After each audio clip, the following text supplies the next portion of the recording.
battle in the heart of Alabama caught our attention. Coal miners in one community, they've been on strike now for months. Working as long as 12 hours a day, 7 days a week, in some of the most dangerous conditions. I really think that the labor movement is the single greatest force for democracy in the history of the United States. The story of Alabama is a story of not just resilience, but of militancy. I say no contract, you say no code. No contract, no contract. If we ain't all free, ain't none of us free. You're listening to Alabama's only union talk radio show, The Valley Labor Report, with Adam Keller and Jacob Morrison. Hello, Tennessee Valley. This is the Valley Labor Report. My name is Jacob Morrison, here with my co-host and fellow agitator Adam Keller, and we are broadcasting live online and on the radio from the heart of the Tennessee Valley, the Spice Radio studio in Huntsville, Alabama. Today, bosses killed regulations and killed unions. And now, because of that, Black Lung is killing coal miners again. We talked to Kim Kelly about her reporting for In These Times about the rise of Black Lung among coal miners in Appalachia. Bosses are acting up and workers are on the move in the South as always, and we're going to be talking about that. And we're going to try to get to what's going on between the Republicans and the Alabama Education Association. Adam's going to have some fun with that. All that and more on today's program. If you want to be part of the show today, we've got a phone number. The line is not open right now, unfortunately, but you can send us a text message if you would like. The phone number is 844-899-TVLR. We might respond to it on the air if you want to interact with the program. You can also watch us on YouTube and chat with our listeners, and we might react to some of your commentary in the chat as well. We are known to do that. We will be opening up the phone lines in overtime, hoping to get some maybe some more UPS Teamsters calling in, and we're getting close to the deadline already for the big three automakers in the UAW election. That's coming up really quickly. 6 weeks, September the 14th, and just like Sean O'Brien did with UPS, Sean Fain is telling the big three automakers that this is a deadline. It's not a reference point. So coming up to the deadline really quickly on that. So if there are any UAW automakers across the country that are interested in calling in and talking to us about what they're seeing in their union, we would love to hear from you. If you haven't gotten enough of us by the time that we wrap up here on the radio, or if you just want to see what we're up to throughout the week, you can find us anywhere you find anything online, particularly at our website, TVLR.fm. You should bookmark that. You should sign up for our newsletter so that we can reach you whenever we put out new content or when we drop new merch like we did a few weeks ago. We have a brand new shirt coming out, the redesigned Join a Union or the Boss Will Get You shirt. You should go to tvlr.fm/store to pre-order yours. The pre-orders are going to end in the middle of August. So if you want yours, you got to get those orders in. We haven't set a firm deadline yet. We'll tell you the deadline next week. But it's going to be somewhere in the middle of August. So go ahead and get your orders in if you want them, and we expect them to be at your house sometime in the middle of September. It's a really cool shirt, better than our last ones, I think. Better material, and the graphic is going to be better. We're really looking forward to it. Of course, as always, with any of our merch, it is 100% union made in America. Not going to have it any other way, unlike some, quote-unquote patriots or whatever that have all of their merch for their American flag merch, their conservative apparel, all made in China by slaves. Not here, folks. Also, if you want to become a sustaining member of the program, make a one-time donation or anything like that, you can go to tvlr.fm/donate. We could not do it without our listener donors. We get more money from our listeners than any other sponsor. So it really does help us out. Even $5 a month.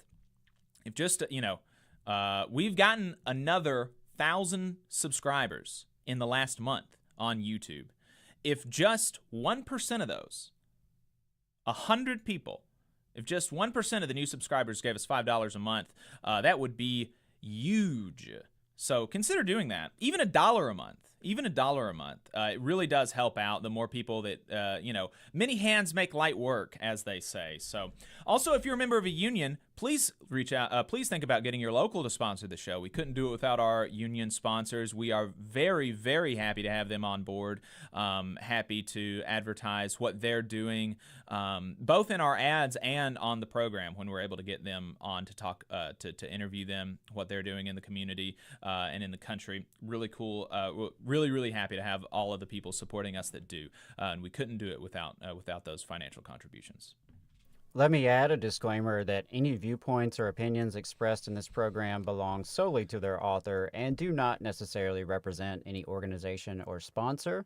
We welcome all of our listeners, whether you're on YouTube, Facebook, Unclaimed Mysteries Internet Radio, WVNN, WZZA, WHIV, or through your favorite podcast app. We are proud to be part of the Labor Radio Podcast Network and encourage our listeners to check that out. And as most of you know, we are not media professionals, just a few diehard unionists who believe that Alabama and the South labor movement and working class deserve a bigger platform. So we're really hoping this project can make a difference on that front. We think we have, and we could not do it without you. So we want to thank everyone for tuning in, whether you're a loyal fan or you're a first-time listener this morning. We really appreciate you spending some time with us. With that, let's go ahead and jump right into Boss Watch. Every week, we see working people lambasted on the news for petty theft or trespassing or something like this. You see their mugshots on the evening news, but you never see bosses' mugshots. Despite the fact that wage theft accounts for more theft than all other property crime combined, despite the fact that you are just as likely to die on the job in Alabama as you are to be murdered, but you don't hear about that. So we try to rectify that every week. And so with that in mind, let's head down to the state of Florida, where the U.S. Department of Labor found that a Miami excavation contractor with a history of federal workplace safety violations could have prevented the death of a 48-year-old diver who drowned while removing debris in a canal in 8 feet of murky water. They could have saved him by having required rescue procedures in place. The department's Occupational Safety and Health Administration cited Downright Engineering Corporation for 18 serious violations after its investigation into the January 2023 incident. The agency has proposed $258,000 in penalties. Since 2018, OSHA has cited this company for various safety violations, including in 2019 for failing to provide an injured worker with prompt medical attention and not having medical services and first aid readily available. Specifically in this instance, for the January 2023 death, OSHA has determined that the company failed to do the following. They failed to train dive teams in equipment use, in techniques and emergency procedures required to perform underwater tasks safely, and to make sure all dive team members had CPR training.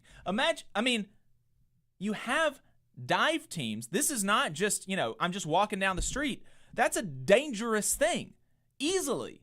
And you're not training them in how to use their equipment?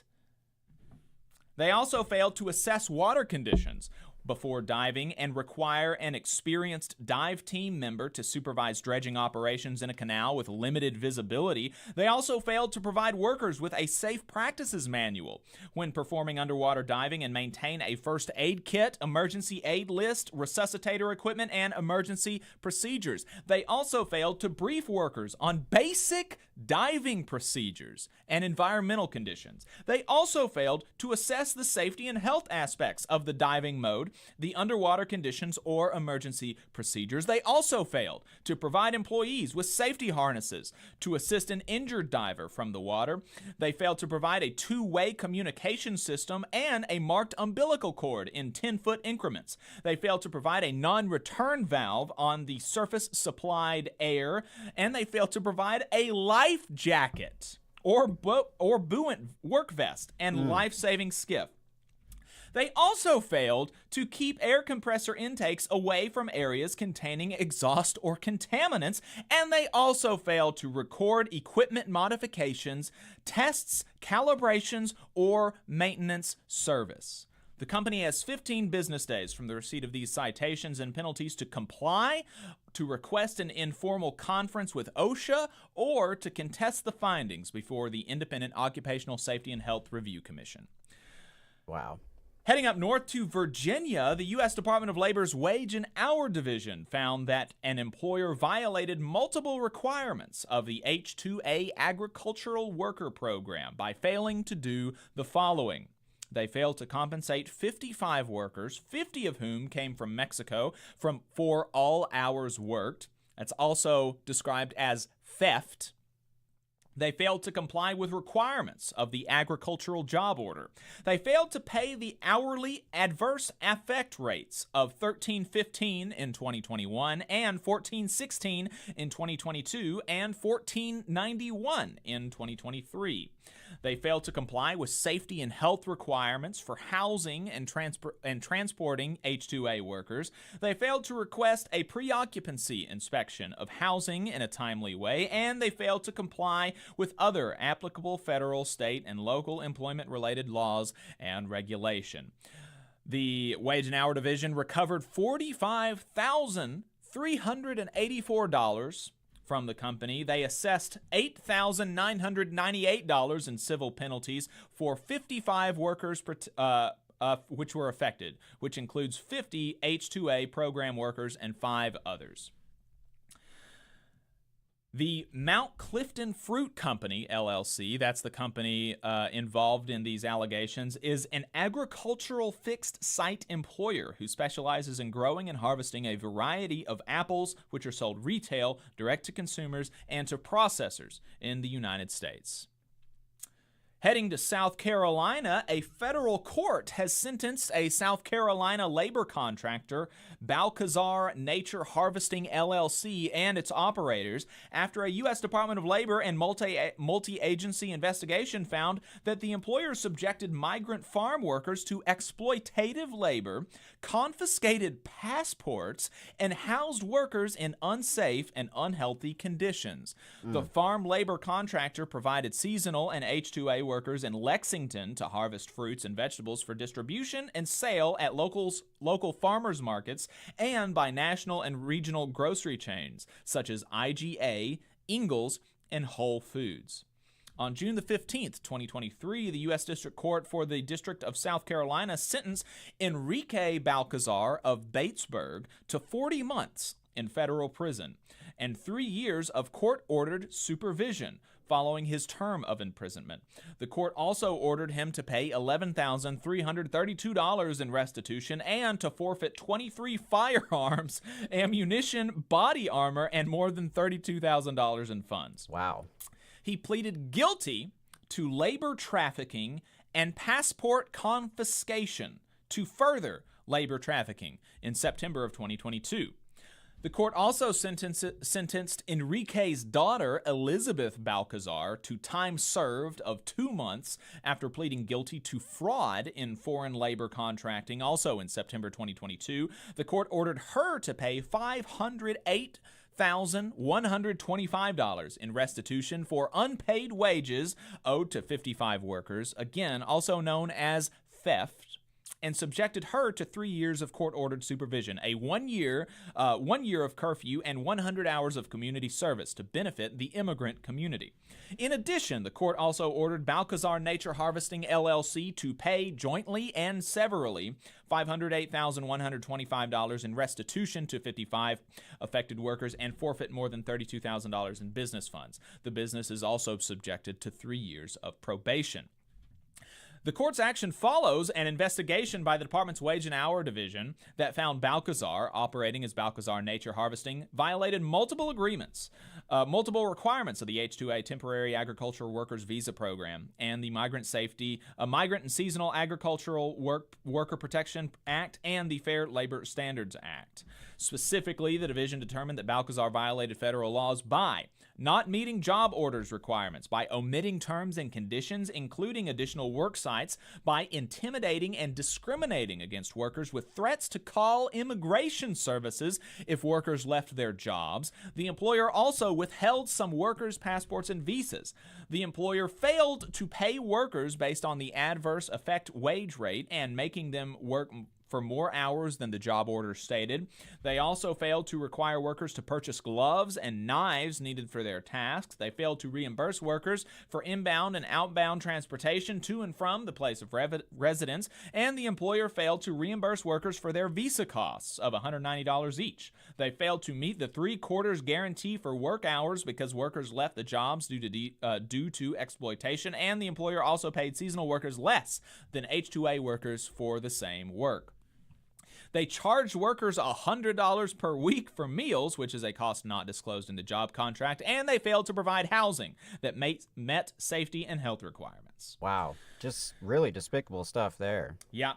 Let's head to the home state of Alabama, where the U.S. Department of Labor investigators found that Central Restaurant, a Montgomery fine dining establishment. Oh, yeah, I'm familiar with Central. I've eaten there before. Yeah. They failed to pay some tipped employees the full minimum wage for time that exceeded a period of 30 consecutive minutes performing general preparation work or non-tip producing activities, which is a violation of the Fair Labor Standards Act.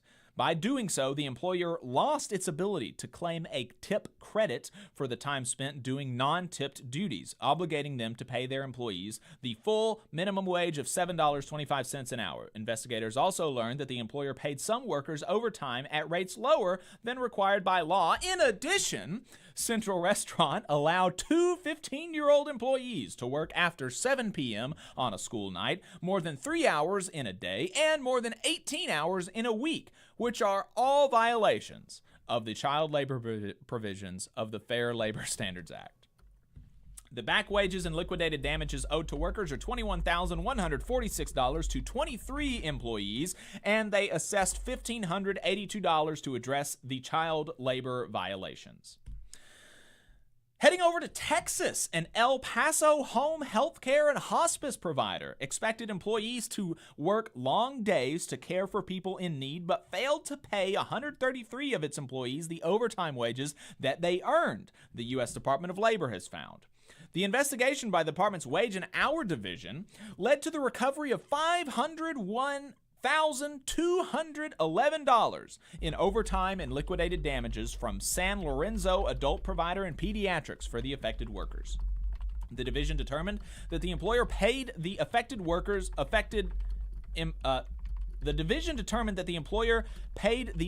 employees straight time for all hours worked instead of paying time and a half, which is required by law.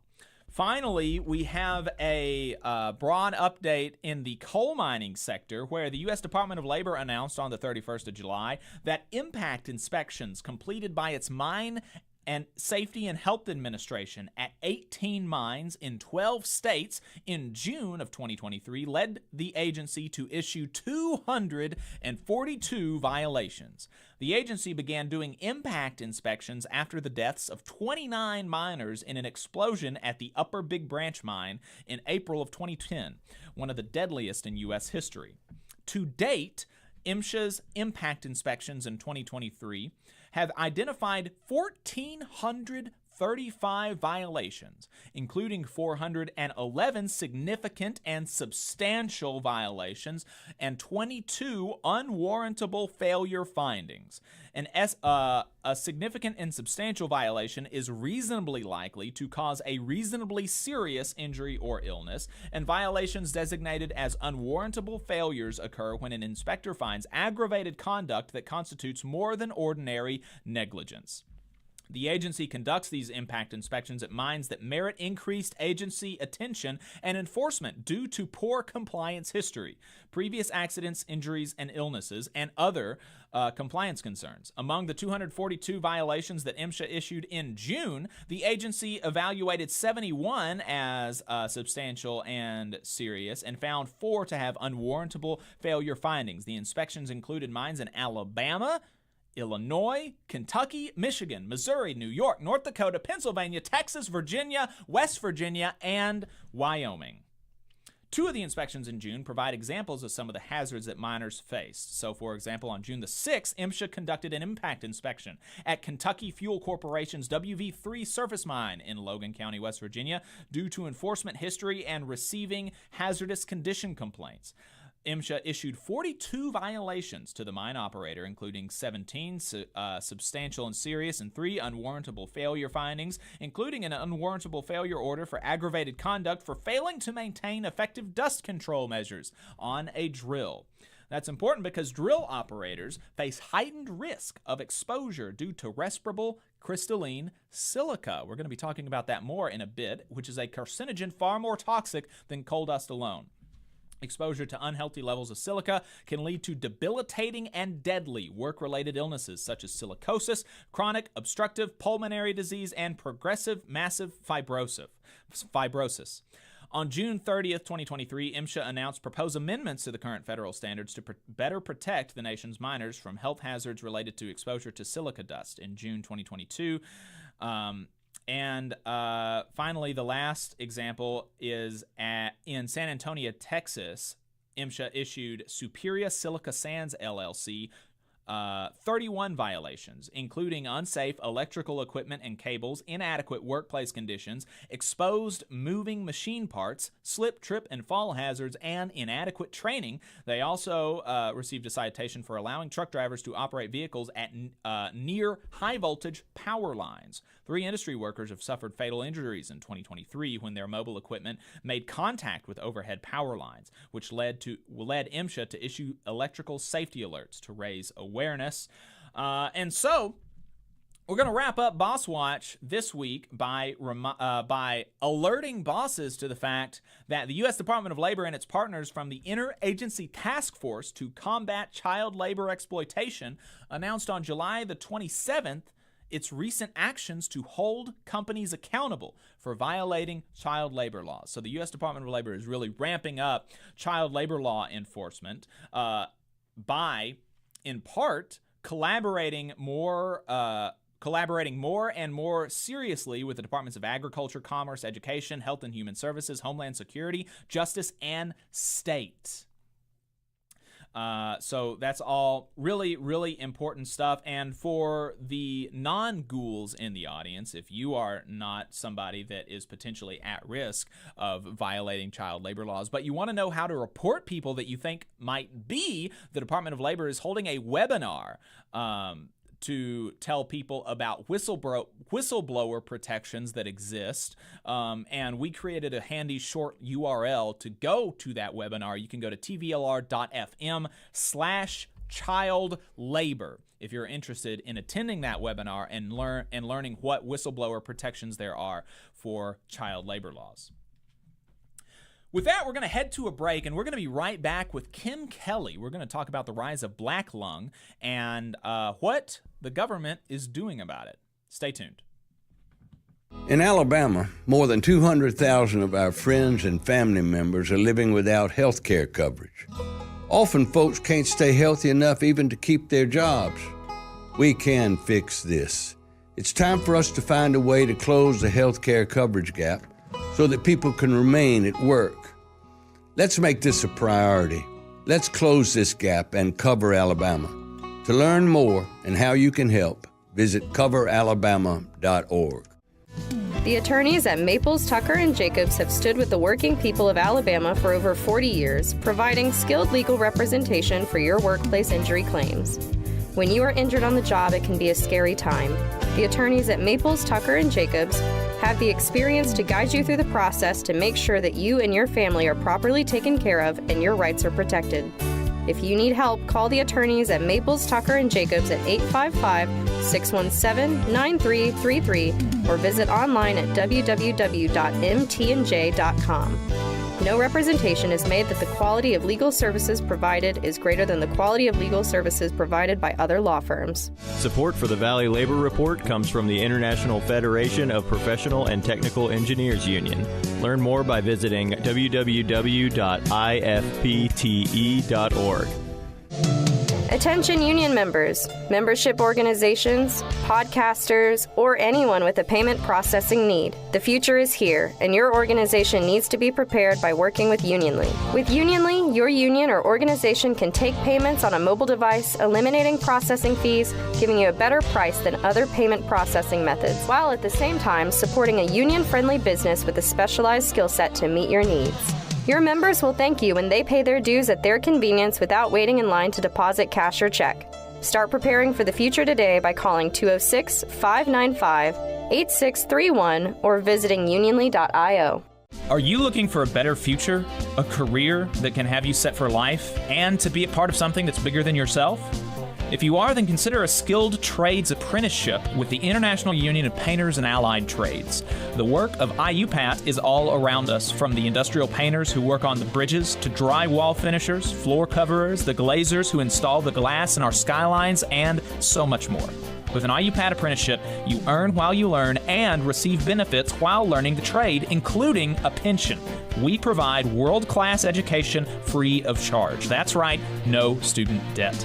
Our starting salaries for apprentices that graduate is above the national median salary with benefits for entire families. And you have the flexibility to take your trade wherever you'd like in the country to work. IUPAT District Council 77 covers our entire region, so give Adam Booth a call at 205-603-3142 for more information. Again, that phone number is 205-603-3142. Come build a better future with us today and join IUPAT. The sign hit the city like a bolt of lightning. You know the photo. It's iconic. Marches in the streets holding a simple sign with a simple message. I am a man. The I Am Story podcast explores the fight that inspired those words, how a group of sanitation workers in Memphis stood up and made history. They don't see us as men and women. Go to IamStory.com or wherever you get your podcasts to subscribe. I'm attorney Tommy Sinyard. When you've been injured and need help, you need a lawyer who's with you. Sinyard Law. You need attorneys always available to take care of you. Sinyard Law. And keep you in the loop. It's your case. You need to know what's happening. Sinyard Law. And never a charge to meet with us to evaluate your case. Sinyard Law. A new firm, but an old name. One that will stay with you every step of the way. Sinyard Law, the name with proven results.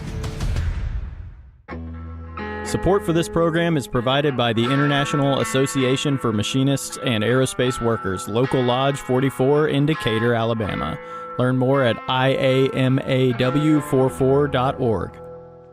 Come on, you poor workers, good news to you I'll tell, how the good old union has come in here to dwell. Labor creates all wealth should go to labor. And you are listening to the Valley Labor Report. My name is Jacob Morrison. You're with my co-host Adam Keller, and we're broadcasting from the Spice Radio studios in Huntsville, Alabama, online and on the radio. Thanks for listening, folks. If you want to send us a text message, the phone number is 844-899-TVLR. We appreciate everybody hanging out with us in the chat. Some regular listeners, and Infinite Content asks, did you see where DeSantis was talking about, quote, slitting the throats, unquote, of federal government employees last week? Yes, I did, in fact. The president of my union, the American Federation of Government Employees, Reverend Everett Kelly of Alabama, responded to that in a statement, obviously condemning it. It's crazy. He was talking, he was like, on day one, we're going to slit the throats of the deep state. And, of course, that does not just mean the baddies, right? That's everybody working for the government. So, especially at agencies like what we were just talking about in Boss Watch. The people that are tasked with enforcing the law, enforcing laws that apply to bosses, those are the people that he's going to come after. OSHA, MSHA, the Department of Labor, Wage and Hour Division, the NLRB, anybody at the FBI or the CIA who is not totally beholden to whoever happens to be in office at the time. Really bad stuff. Bad stuff. Let's go ahead and get to our guest, though. Kim Kelly. Kim Kelly is a freelance labor reporter and author of Fight Like Hell, The Untold History of American Labor, now out in paperback. And what's it called when you sell merch? A retail saleswoman now. She has a new shirt out that I have bought 2 of. I bought a medium and a large just in case I gain any weight. Look at this. Look at how cool that is. Wow. I dig it. I dig it. Yeah. So buy that, people. Go to her Twitter page, Grim Kim, and buy it. It's really good. And it's union made, obviously. Kim. Obviously. Welcome back to the show. Thanks for joining us. Uh-oh. Are you muted? I was muted, but now I'm not. Are we good? You're good. Yes. Okay. It's a little early for me. I'm a night owl, so I'm doing my best out here. Yes, and I appreciate you waking up early at 10:45 a.m. your time. Thank you. Yeah, it's pretty embarrassing when you put it like that.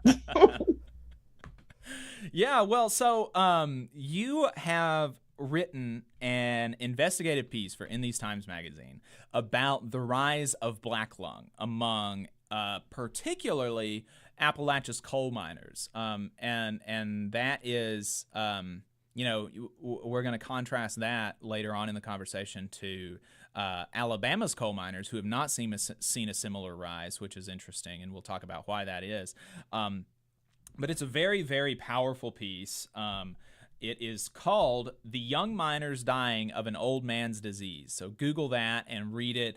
It is, really, you can tell a lot of work went into this. There's a lot of interviews, a lot of personal testimonies, data, what the government is doing. I really do not cry often when I read, and I cried when I read this. Part of it could have been that I got up that morning at 2:45 a.m. to get on a flight, and I was reading it on the plane. But it's also a very powerful piece, and I really recommend people read it because the through line is that, or the emphasis that we're going to have is that they don't have to die. There's absolutely no reason for these people to be dying of black lung, and they are because of corporate greed. And so, Kim, let's start first with what was it that made you want to write this piece? Sure. I know it. I guess for people that don't follow your show and follow what I get up to, it might be, some random tattooed broad from Jersey is going down to West Virginia to write about black lung. That doesn't necessarily seem like a natural fit, but I've been writing about coal miners for the past 2.5 years now, starting with the Warrior Met coal miners strike in Brookwood, Alabama, which is still not entirely resolved. There's still stuff going on with that. But once you start covering coal miners, you start meeting a lot of coal miners, and especially older folks and folks with a lot of experience. And that's a great way to meet people who are suffering from black lung. And actually, what really made me want to start digging into this was 2 things. First, I was talking to my friend Chuck, who is the VP of District 2, which covers Pennsylvania and a couple other regions. He's only a couple years older than me. I'm 35. And it had just kind of come up, the black lung thing. And I was speaking about it as if it had happened in the past. And he was saying, well, it's younger guys now too. Like I haven't gotten tested, but I know I'm not breathing as well as I used to. And that kind of stuck with me, like, oh, so my buddy, who I'm like, I think at that point we were sitting in the pool drinking daiquiris. He was telling me how he might have black lung, and that was just that just totally jumbled my brain up. I was like, that doesn't seem okay. That seems like something people should know about, because if Right. someone like him is dealing with this and he's on top of everything, he's super knowledgeable about safety. Like if he's feeling like this, who else might be dealing with this situation? And also on a more, I guess, the sort of personal angle that kind of fueled me really wanted to dig into it. I was talking at another UMWA event. I was talking to my friend Danny, he's in his 60s. He's an older fella. He's wonderful. He's from Mingo County, West Virginia, and he was telling me when he got diagnosed with black lung and the year that I was born. And I was like, man, your whole life you've been dealing with this. And I started telling him about my granddad who died from mesothelioma a couple of years ago, because he worked in a steel mill and breathed in all that asbestos, and it got into his lungs, and it took him out before any of us were ready. And Danny said, "Oh, we call that white lung," and I was just struck again, like, "Oh, this is all. It's all so much more connected, and all so much more. It's all so much closer than I had ever really anticipated." So I decided, you know what, I'm gonna look into this. I applied for a grant from In These Times to be able to go down and really dig into it. It took me probably 6 months to get the story finished. And yeah, then it came out as the cover in May. It's still living online, and it's had a pretty good, I guess it's got a pretty good reaction. I mean, people telling me how heartbreaking it is, because it is. Yeah. If you thought you got choked up reading it, like working on it for months and months, my heart has just been shattered into little Yeah. pieces by now. I mean, I really couldn't imagine. And it's so, and like I said, it's not like it would be better if the deaths were like necessary in some way, but it does seem like it's made worse by the fact that there's just no reason for it. We got the rates I'm looking at this graph that you have in your article, and we got the rates down in like 1998 to less than 5% of all miners were diagnosed with black lung. Less than 1 in 20, and the majority of those were miners that had 25 years or more. Now, there are just as many miners who have, it looks like from this graph, there's just as many miners who've only been in the mines 10 to 14 years that have black lung, that have been diagnosed with black lung, as 25-year veterans were diagnosed with black lung in the 90s. And for those veterans too, 10 years ago, 1 in 30 like veteran coal miners who've been in there for 20 years or more were diagnosed with black lung. Right now, it's 1 in 8. That's a huge jump in 10 years. And also, when we talk about, spending 20 years in the mines, for most people, that sounds like an entire career. 20 years is a long time. But if you're 17, 18 years old and you go straight from high school into working in the mine, 20 years later, you're not that much older than me. Yeah, It's just really jarring. And even younger people, like I say, it's predominantly men, but younger people, I know at least 2 guys who are in their early 30s. There's a guy I know who's 32 who's waiting for a lung transplant because he's worked in the mines. Like it's just so devastating. And when I spoke to health experts, people have been tracking this, people at NIOSH for years. And I think the word that one of the people at NIOSH I spoke to said it was, to describe the jump, was unbelievable. And when you have a health expert saying it is unbelievable that it's gotten this bad, that really makes you sort of sit back for a moment and think, oh boy, like this is a problem. Right. Absolutely. And that's so important to emphasize too, about the 20 years. If you started at 18, which is, that's not uncommon for, if you're going to be a coal miner, you probably know that that's what you want to do through high school. You're not going to go to college. And so you're going to go down into the mines at 18, 17, 18, 19. And so a 20-year career puts you at 38. And the idea that you're going to, you have a 10% chance at 38 years old of having black lung, which is not curable, by the way. Can you tell us about the effects of black lung? What does it do when you get it? God, it's so awful. And when we say black lung, that's the more colloquial term for a disease called co-workers pneumoconiosis. And basically what happens is you breathe in this material. For a very long time it was coal dust, and now silica is really the biggest culprit to what's fueling this current rise, because it's 20 times more toxic than coal dust. And coal dust ain't great. It's not a great thing to have in your lungs to start with. But you breathe it in, it builds up and it builds up, and you get these nodules, like these hard, fibrous nodules that grow in your lungs. And, we've seen, or if you Google black lung, you can see the difference between a healthy lung and a lung with black lung. Like, they do turn black, and you lose your capability to breathe. Like, there's like this iconic image of the old coal miner dragging around an oxygen tank. That's because they can't breathe anymore. You basically smother to death, like loss of breath, loss of ability to walk around, just think of all the things you need to be able to breathe to do, which is everything. And just having that reduced lung capacity. And there's other like comorbidities come along with it. Some of the younger folks that I talked to for this article, what's happening now with this current wave, we're seeing younger folks also experience the most progressive form of the disease, like the most severe form of the disease. And with that also comes a heightened risk of heart problems, like, for example, a condition called cor pulmonale, which enlarges the right ventricle in your chest, and the organs just kind of crush on each other, and it's not good for you. Doesn't work out so good. And essentially, it's just the way Danny described it. Seeing a coal miner die from black lung was like putting a fish on a table and watching him smother to death. It's just horrific. And there's no cure for it.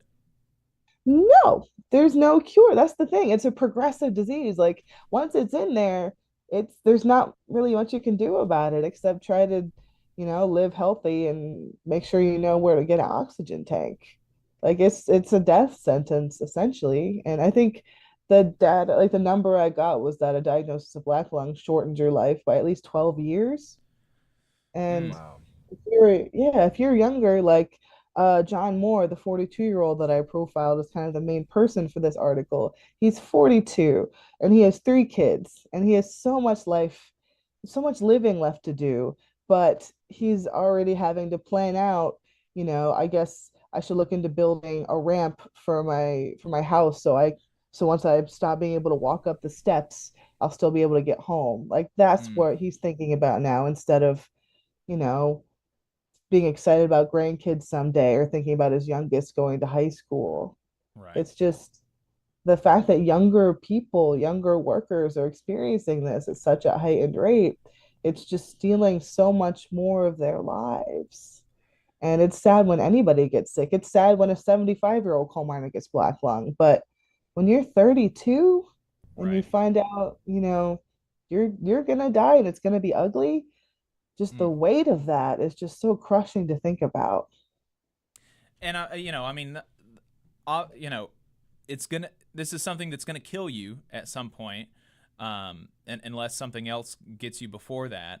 But then even in the interim, it makes your life worse, right? I mean, and that's intuitive. If it's harder for you to breathe, it's hard for you to do anything.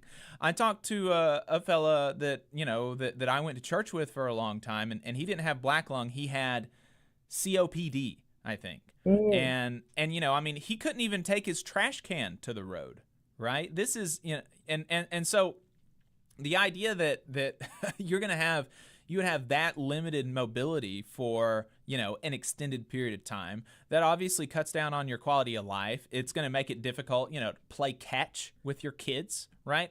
To practice basketball with them or something like that.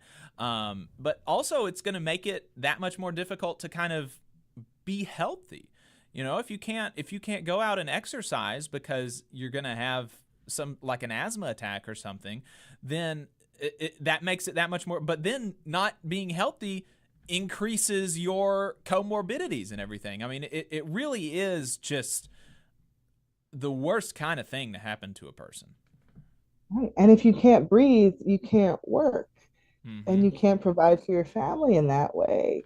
And that is just an extra dimension that is just even more terrible. Because if you're, especially because we know coal miners, they're very proud people. They're very, those that who are men are very proud of being masculine, blue collar. Like, I'm a coal miner. That means something culturally, personally, emotionally. And when you take that away from someone, when they've had that their whole life, and all of a sudden they need an oxygen tank, or they need a wheelchair, or they just can't, they have to depend on their partner or their wife to bring in the groceries, that does something to a person.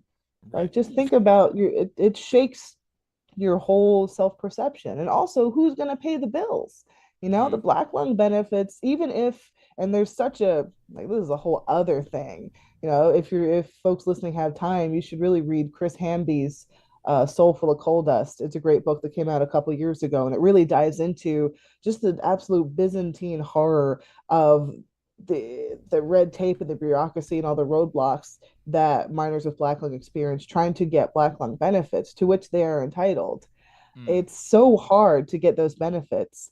And then when you get them, I think the cap right now for a person with 3 or more dependents is about $1,700 a month. And that is nothing. Even in a place where costs are lower, $1,700, that's like rent, a couple bills, maybe a couple grocery shops, and then what's left over. That's no way to live. And if you have fewer dependents, it goes down and down and down. Like, you can't live off of it. If you can't live off of the black lung benefits, if you're able to even get them, and you can't work, what are you supposed to do? Right. And then, yeah, I it's all around. It's a terrible thing to happen, and we've been saying that this doesn't have to happen, but why is it happening? Well, there's a geological answer, and then there's a political capitalist answer, right? So in the most neutral terms, the reason that folks are getting sicker quicker right now is in the Appalachian coal seam. We've been busy down there for centuries, right? Like, the seam, it's thinned out. And now, in order to get to the coal that that the miners want, that their employers want, they have to go through more and more layers of rock and quartz and sandstone. And what is in those layers of rock? Silica. Silica is the biggest problem, because when you breathe that in, like I mentioned before, it is 20 times more toxic than coal dust. It's like breathing in ground up glass, essentially. It is very bad for you. And workers in other industries know, they know this, like people in construction, they've been dealing with silicosis for years. They know this is an issue. NIOSH and OSHA, all these government acronyms, like, we've known for a very long time that this is very bad for you. And yet coal miners have been legally allowed to ingest twice as much of this substance as any other worker in the country. We'll get into the regulations in a minute, but essentially they're breathing in poison because of the condition of the mines. And it doesn't, like we keep emphasizing, it doesn't need to be like that, because we know how to prevent it. We know about engineering controls and ventilation plans and good PPE and all of these different very doable mechanisms by which you can make the mine safer. You can cut down on the dust, you can protect the workers on the job. We know how to do that, but that takes a little bit of time. It takes, you got to move a little tiny bit slower to make sure everything is in place, everything as it should be. Maybe it costs a little bit of money to fit things out the right way. And those conditions are what coal mine bosses do not want. They don't want to slow down. They don't want to spend money on worker safety. They want to make a profit. They want to get that coal out of the ground and that money into their pockets. And anything that gets in the way of that one single-minded goal is something that they are not interested in.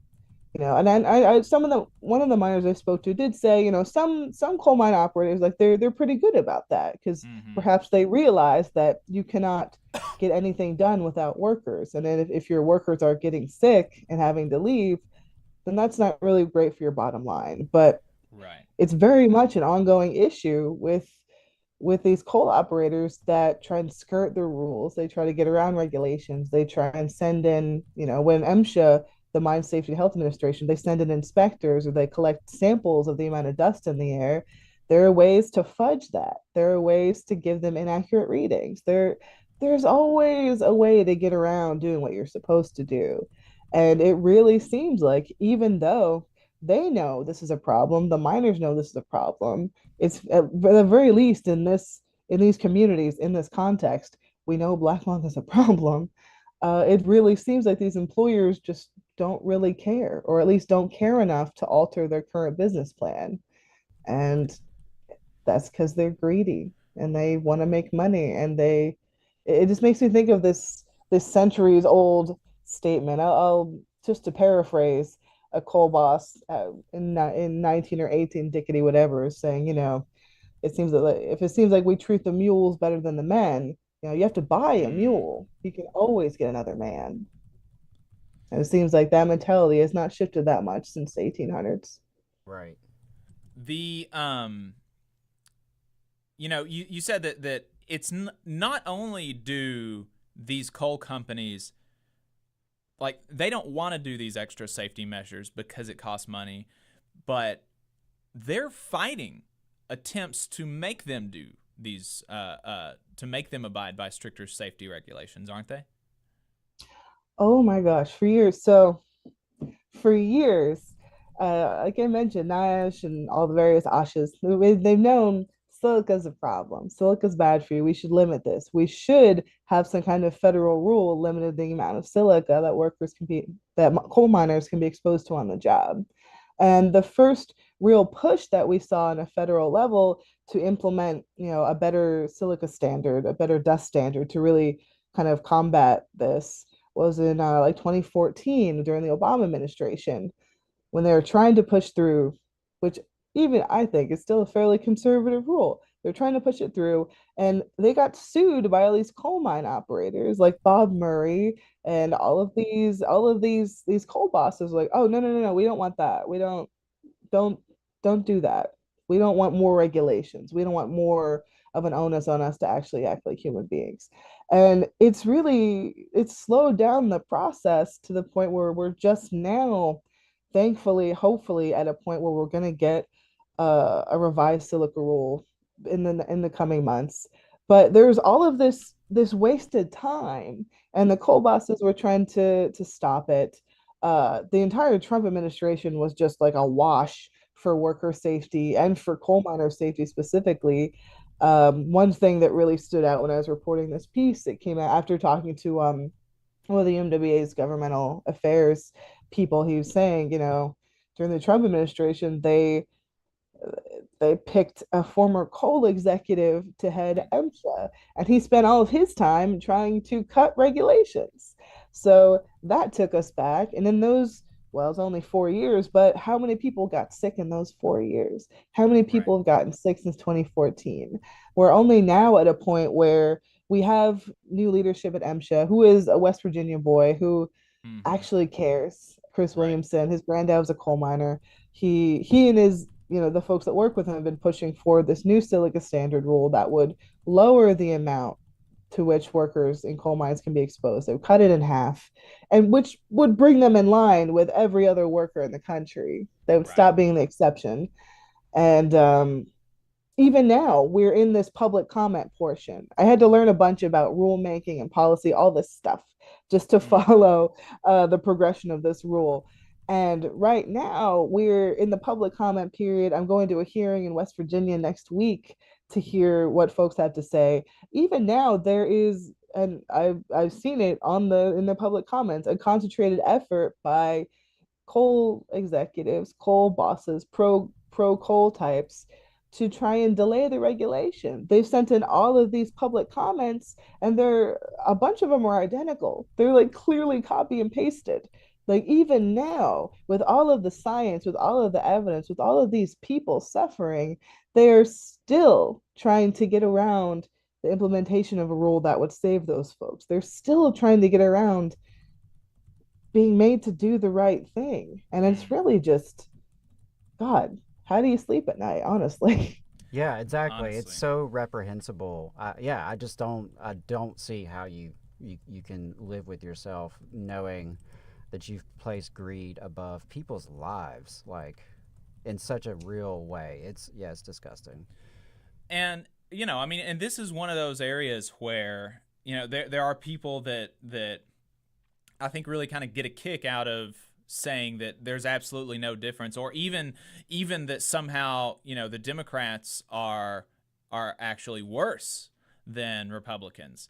But I mean, there are differences, and this is a big difference. The Obama administration, for all of its faults, was moving towards a new silica standard to bring coal mines in line with every other workplace in the country regarding this. And when Trump came in, like you said, he appointed a coal executive, and not only did they squash that new rule, but they tried to roll back some other regulations protecting coal miners.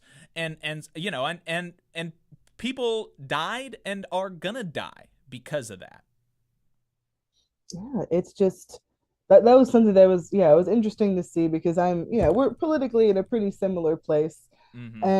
But just seeing that very real evidence of, it actually, when it comes to these government agencies that most people don't even know, who knows what goes on in there? I didn't until I started researching this. And then seeing just such a stark difference. It's like, wow, this, you think conceptually, this stuff probably matters, but just thinking about between 2014 and 2023, that is a big chunk of time. There's like, how many lives have been destroyed because there was the wrong person in office, or the wrong person was hired by whoever's in office, or there's the wrong agenda in place. But that is one thing about the whole like Trump's messaging around, we care about coal miners, I love coal miners. Like, okay, that's a whole other thing to get into at some other point in time that we don't have all day. But this is just a very simple and very obvious example of that being BS. If you want to preserve coal jobs, if you want to make jobs better and conditions better for those workers, maybe do what you can do to make sure they're not breathing in poison. That's a pretty low bar. But when you have the opportunity and the choice to either continue with what the Obama administration was trying to do, or do it your own way, sure, who cares? Who cares who does it, as long as it gets done?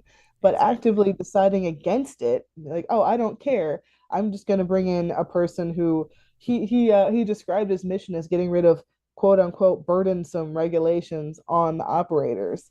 It just shows just how hollow it all is. Like, if you are the most powerful person in the world, and you don't use even a moment of that power to help prevent coal miners in Appalachia from dying an early death, like, what are you even doing? What is the point? Like, how dare you even say their names, say the name of their profession, if that's what you're going to do with your time and power?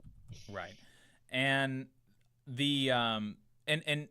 so something that I noticed in your piece that was really interesting to me is that this is happening in Appalachia, but not so much in mines outside of Appalachia. And there are a couple of differences in the Appalachian mines and non-Appalachian mines, and one of them is that, broadly speaking, the non-Appalachian mines are newer. And so, like you said, there's the coal is kind of fresher.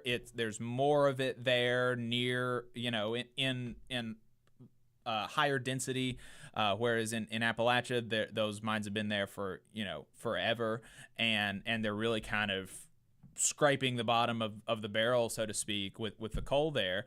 But also, non-Appalachian mines are much more highly unionized. Talk to us about what do you think the breakdown is of the difference? Like how much of the lack of black lung do you think can be attributed to the high unionization rates in coal mines in Alabama, for instance? I think it is such a big difference. I think it's so important. I mean, when I called, I talked to a person who works at the only Black lung clinic in Alabama, which is actually in Birmingham. I asked her, who's the youngest person you've seen come in here? Because I'm looking into younger folks dealing with this.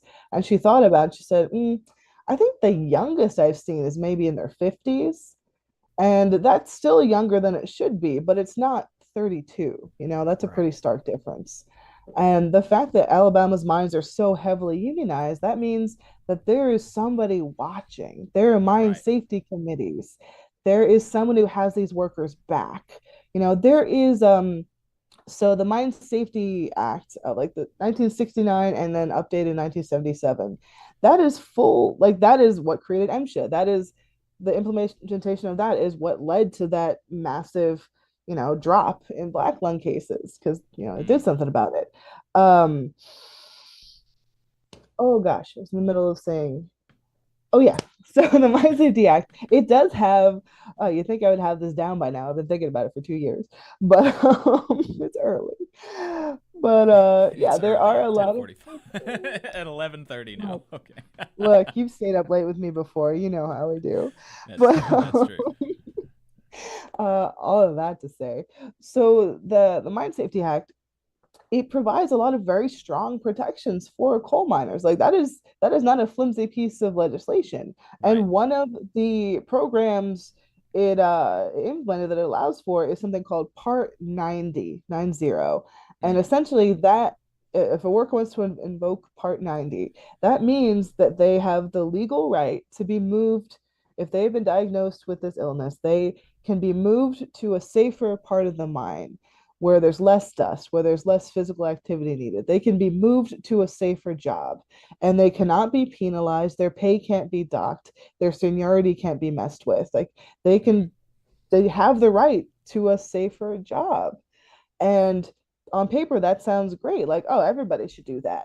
Right. But the thing is, not everyone feels like they can, because if you're not working in a union mine, you're on your own and you speak up to your boss, hey boss, I want to take advantage of this, or hey, I'm interested in this. What's to stop them from just firing your butt or not following the rules or just ignoring you? Or if you go over there, who's to say you won't be retaliated against? It's just not having the power of a union, the power of your coworkers, and the power of oversight. Like it's so much less likely that folks are going to take advantage of that program, for example. Like the rates are very low in I'm trying to think in West Virginia, I think, and this is going to sound fake, but for the best of my recollection, I think Sam Petzonk, the lawyer I spoke to for this piece, he was saying he was happy they were up to maybe about between 8 and 12 miners in West Virginia had taken advantage of Part 90. And that is so low.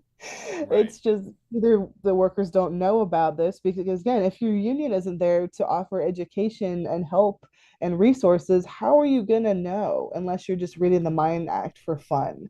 Like there's just so much there. Obviously, we know there are so many benefits to have a union in any workplace, but in this specific instance, when it's a choice of either being completely on your own, dealing with a debilitating disease and an employer that literally doesn't care whether you live or die, or dealing with all of that with the power of a union, with the help and support and resources that a union brings, I mean, it just goes to show how important that really can be. Like a union can be life and death. And I'm really thankful that the miners in Alabama do have a union and do have the ability to get help if they need it. And it's the Alabama is technically like part of the the Appalachians go down in there. Like but most of the mines in Alabama I think are in the Black Belt, right? Are there any maybe there are there mines in North Alabama? I don't know. I feel like maybe I'm punching above my pay grade right now, but maybe that's like a clumsy example. But just just thinking about just going back to the idea of it doesn't have to be like this, right? If minors in Alabama aren't dealing with this, there's no reason that their brothers and siblings a few states up should be. Right, absolutely. So the and I think that is such an important point to emphasize, because where we can, of course, we want government regulation, and government regulation obviously saves lives, and so where we can utilize state power to protect workers, we want to do that, and we're not opposed to that, and it's good where that happens. But we've seen this new silica rule has been in the works for what I mean almost it was initially put forward probably almost 10 years ago, and like we said, so many people have died, so many people are going to be killed by the lack of movement here, and so in the interim, coal miners need unions. And in the interim, and then even afterwards, even after that law is passed, because you've just talked about how even the laws that do exist are kind of flimsy. But coal miners and everybody that need unions so that they can protect themselves, and they can have the power to make sure that they're going to be able to stay safe and keep their brothers and sisters safe when the government isn't going to be able to do it for them. And so that, I really appreciated seeing that in the piece. And so, after that piece has come out, there has been some movement. I know that there's been a lot of work, like you cite in the piece, before it. But I'm sure that this piece was part of, lighting a fire under some people. And so after this piece came out, MSHA did release a new silica rule. And you have been talking to you went to D.C. to talk to lawmakers about this issue. And so what moves is the federal government making, and how and how do you feel about the prospects of something being done here? Right. So MSHA, this has been kind of their signature issue since Assistant Secretary Chris Williamson got sworn in. I think it's only been about a year. He's made this kind of his signature issue. Besides pushing for the rule, they also launched a silica enforcement initiative that essentially means that when repeat offenders, mine operators who have been skirting the rules or sent back bad samples, or they've found to be in violation of various regulations, there's a little bit more teeth in there. There's a bunch of different, I'd have to go back and go through it. So it's been a little while since I've written about it, but so MSHA is trying to go a little bit harder on the bad guys, essentially. So shout out to them for that. They've launched a new app that has safety and health info. I feel like they've been doing as much as they can for underfunded, understaffed federal agency. Right. Which, there's only so much you can do, but it does seem very clear this is a priority. But when I went down there to DC, I actually got a lot of meetings. I was not anticipating that, because I'd never really tried to do that before. I try to avoid the federal government at all costs, really. But when it comes to things like this, it turns out they can be a little bit helpful. I spoke to staffers for Senator John Fetterman. He's my guy in Pennsylvania, Senator Bernie Sanders, Senator Joe Manchin, which is interesting, and Representative Summer Lee, who's also from PA, and Representative Ro Khanna from California, because he's one of those people that's been fairly outspoken about workers. And I got to speak to staffers for all of them. I actually sat down with Representative or Congressman Khanna, and that was pretty interesting. He didn't this isn't his wheelhouse per se, right, but he was very receptive to listening about it, and he seemed pretty horrified by it. And he said, if there's any kind of legislation or you want me to sponsor, if there's any, let me know what we can do to help. And I appreciated that, even if it's just the kind of thing a congressperson says to a person in their office. It was still, it was nice to hear, And when I spoke to the staffers for the other senators, some of them were much more actually, most of them were pretty on top of it. Obviously, Manchin's office, this is kind of the one thing he's cool about, right? So They were very, very much up to date. So were Fetterman, so was Bernie's. Um, and it was nice to see that they were paying attention. It seems like right now the biggest asks that were coming from advocates and folks have been doing this work way longer, because of course I reached out and asked them before I went, like, what do you want to see? Like, I just kind of lucked into this opportunity. What should I say as the messenger for you and your hard work?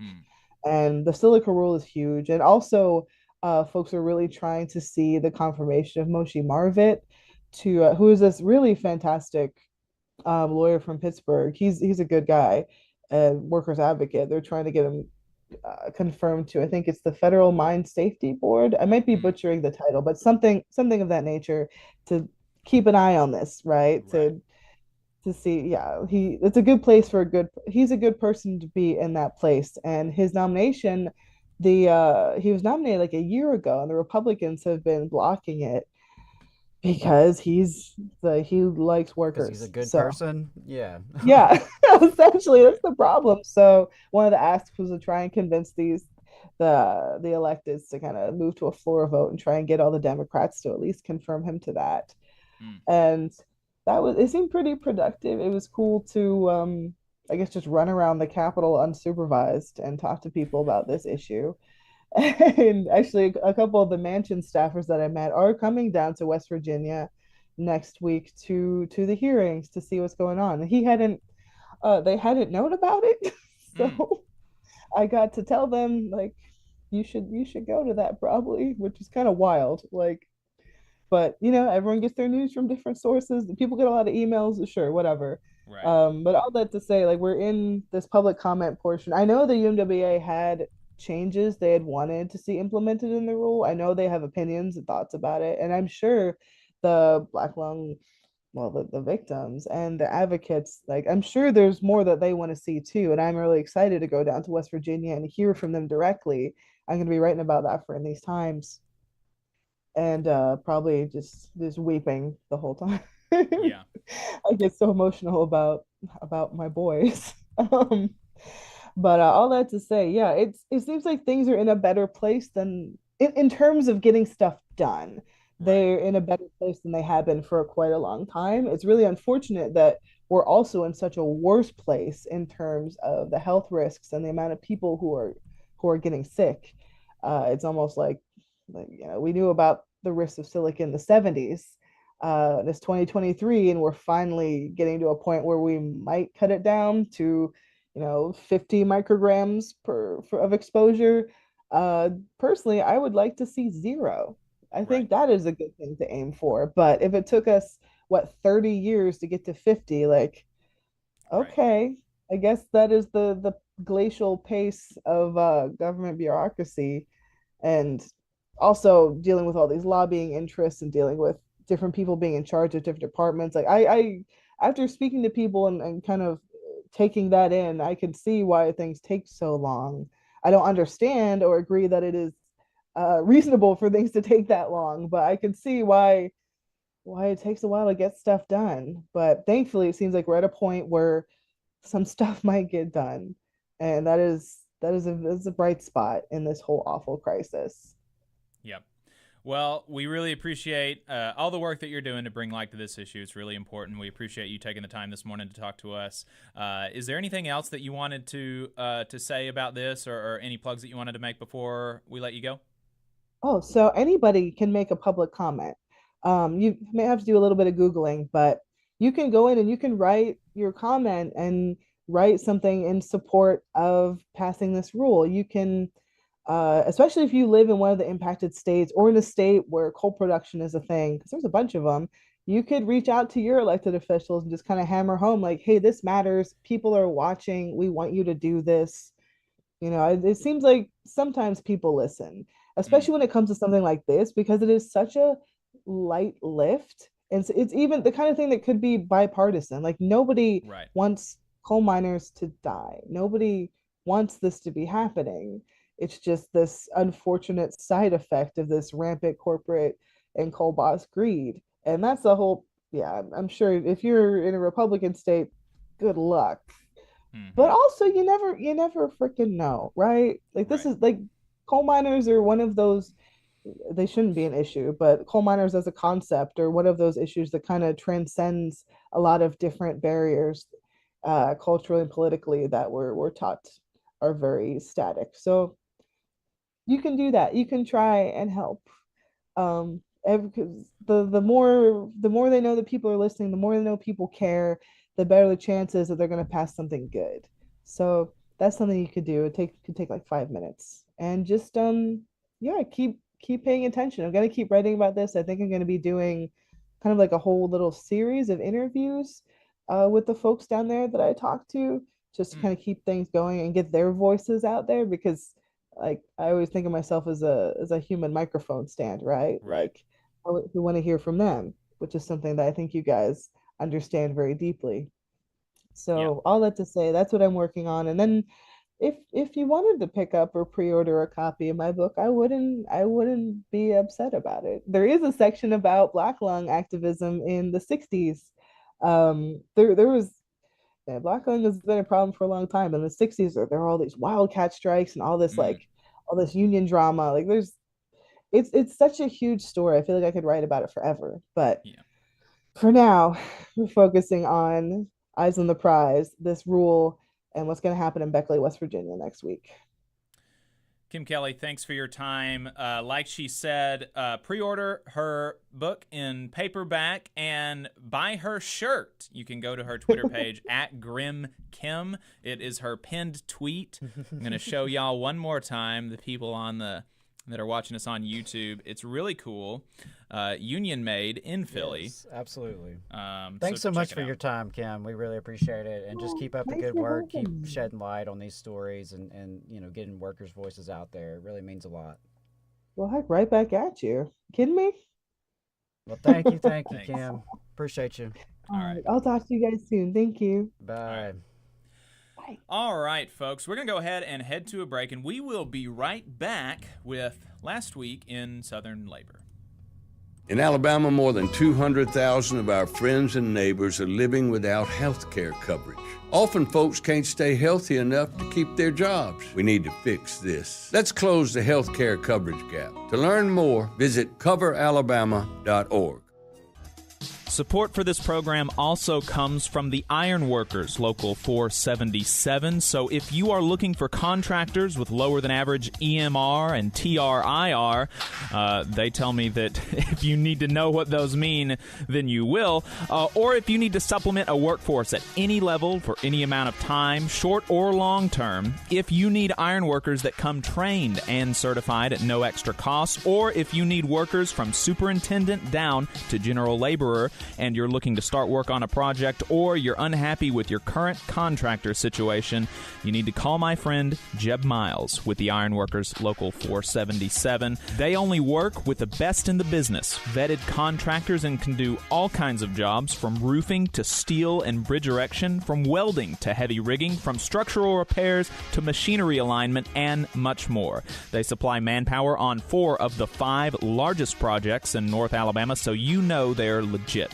If you need good quality, safe, efficient, diligent, and knowledgeable workers on your job, then you need the Iron Workers Local 477. Call Jeb Miles at 256-383-3334 or via email at local477@bellsouth.net, and make sure you tell them that you heard about them on the Valley Labor Report. We're the nurses, firefighters, and claims representatives that help keep our government services running. We respond to natural disasters. We care for our nation's veterans, and we investigate discrimination in the workplace. We are federal and D.C. government workers, and we are proud to serve the American people. Working in more than 70 agencies across the government, we know we can fulfill our mission because our union has our back. Learn more at afge.org. Paid for by the American Federation of Government Employees, AFL-CIO. The Laborers International Union of North America, Local 366, is proudly recruiting North Alabama workers to work construction and nuclear plant maintenance. If you're interested, please contact Donna at their training center to start the process. That phone number is 256-415 256-415-7452. Again, that phone number is 256-415-7452. No experience is needed. Free training is offered, but you must be able to pass a background check and a drug test. Local hiring that grows our community with good-paying jobs that have benefits is their mission. Live better, work union, Local 366, feel the power. Support for this program also comes from the Mid-South Council of Retail, Wholesale, and Department Store Union. Learn more at rwdsu.info. I'm Attorney Tommy Sinyard. When you've been injured and need help, you need a lawyer who's with you. Sinyard Law. You need attorneys always available to take care of you. Sinyard Law. And keep you in the loop. It's your case. You need to know what's happening. Sinyard Law. And never a charge to meet with us to evaluate your case. Sinyard Law. A new firm, but an old name. One that will stay with you every step of the way. Sinyard Law. The name with proven results. Do you work in an auto manufacturing plant? Are you tired of taking pride in your work without getting the respect you deserve? Consider joining the fight to unionize. Auto workers across the industry are coming together because with a union, we can negotiate for the pay, benefits, and security that we deserve and can help sustain our families. In union plants, workers bargain for long-term wage increases, competitive bonuses, and more affordable benefits. You can join the growing wave of organizing today. Find out more and contact us at Uniting Auto Workers on Facebook or contact UAW Region 8 in Lebanon, Tennessee by going to www.uawregion8.net. That's www.uawregion8.net. A better future is ours. Come on, you poor workers, good news to you I'll tell. How the good old union has come in here to dwell. Alabama's only union talk radio show. This is the Valley Labor Report. My name is Jacob Morrison. My co-host is Adam Keller. We just wrapped up a conversation with freelance labor reporter Kim Kelly about the rise of black lung in Appalachia. Check it out. If you missed it, you can find it on our YouTube channel, and it'll also be up as a clip later and as a podcast on Tuesday. Really great. Yeah, just want to remind folks that her book Fight Like Hell is coming out on paperback. If you missed it on the hardback cover, definitely check out Fight Like Hell. It's a great book. Lots of cool history in it. Great writing. Yep. Definitely check it out. If you're a fan of this show and you haven't read that book, you definitely should. Great response to it in the chat. Appreciate it. Michael McCoy, whose family is all UMWA, the El Sendero, Infinite Content Vex. Thank y'all for your absolutely compliments. We're going to wrap up the show today with Last Week in Southern Labor. Every week across the country, but even here in the South, which is only a surprise if you don't watch this channel, workers are filing for union elections, workers are doing things in their unions, workers are fighting the boss, and workers are winning every week. And so we want to bring you a report every week about what they're doing. And with that, let's jump into new election filings for last week, the week ending on... When did we end this data collection? On the 5th of August? On the 4th of August? Yeah. Through the 4th of August, the week ending on Friday, August the 4th. 28 workers, full and part-time, at Rainbow Blossom Grocery Store in Louisville, Kentucky, filed for a union election on the 2nd of August with the United Food and Commercial Workers Union Local 227. 4 workers at the Tennessee Democratic Party filed for a union election on the 2nd of August with the International Brotherhood of Electrical Workers, Local 429. Interestingly, the new executive director of the Alabama Democratic Party organized with the IBEW as well when he worked on the Joe Biden and Mark Kelly campaigns in 2020. So, I don't know. Maybe we'll see that in here. I don't know. About a dozen workers at Papa John's in Houston, Texas, filed for a union election on the 1st of August with the General Service Union. Haven't been able to find anything about them online. 25 workers at Transit Management of Alexandria in Alexandria, Virginia, filed for a union election on the 1st of August with the Amalgamated Transit Union, Local 689. 130 workers at Transdev in Arlington, Virginia, filed for a union election on the 1st of August with the same union, ATU, Local 689. Shout out ATU. 12 workers at Coca-Cola Southwest Beverage in Okmulgee, Oklahoma, filed for a union election on the 1st of August with the International Brotherhood of Teamsters Local 886. 17 workers at Southwest Key Programs in El Paso, Texas, filed for a union election on the 1st of August with the International Union of Operating Engineers, Local 351. 200 workers at AM Fuel in Magnolia, Arkansas, filed for a union election on the 31st of July with the United Steelworkers, Local 607L. 4 workers at Champion Enterprises in Liberty, North Carolina, filed for a union election on the 28th of July with the International Association of Machinists and Aerospace Workers, District Lodge 75. In election results, 15 workers at Boyd Company in Nitro, West Virginia, voted against unionization 10-1 with the International Union of Operating Engineers, Local 132. Workers at the Omni Shoreham Hotel in D.C. voted in favor of unionization 3-0 with Unite Here, Local 25. 44 workers at Windstream Services in Sugar Land, Texas, voted against unionization in a tie. 21-21 with the Communication Workers of America. Windstream in this campaign used the notorious union-busting law firm Jackson Lewis. 25 workers at Starbucks in Bartonville, Texas, voted in favor of unionization 14-7 with the Starbucks Workers United.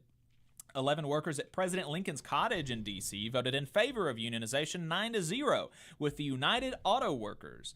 13 workers at Birmingham Rail and Locomotive Company in Birmingham, Alabama voted against unionization 4-7 with the International Brotherhood of Boilermakers. 18 workers at USA Truck in West Memphis, Arkansas, voted in favor of unionization 14-3 with the International Brotherhood of Teamsters, Local 667. 24 workers at Starbucks in Bradenton, Florida, voted against unionization 7-9 with one challenged ballot with Starbucks Workers United. 6 workers at the American Civil Liberties Union voted against unionization 2-2 in That was in Mississippi. Mississippi with the Washington-Baltimore Newspaper Guild, Local 32035. 230 workers at the Keymores Company in Fayetteville, North Carolina, voted against unionization 73-119 with 26 challenged ballots with the Laborers International Union of North America, Local 919.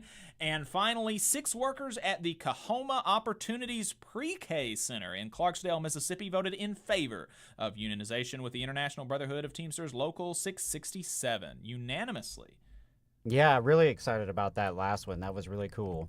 And strikes and bargaining, BCTGM 390G, they are still on strike. They have been on strike since June 4th against International Flavors and Fragrances in Memphis, Tennessee.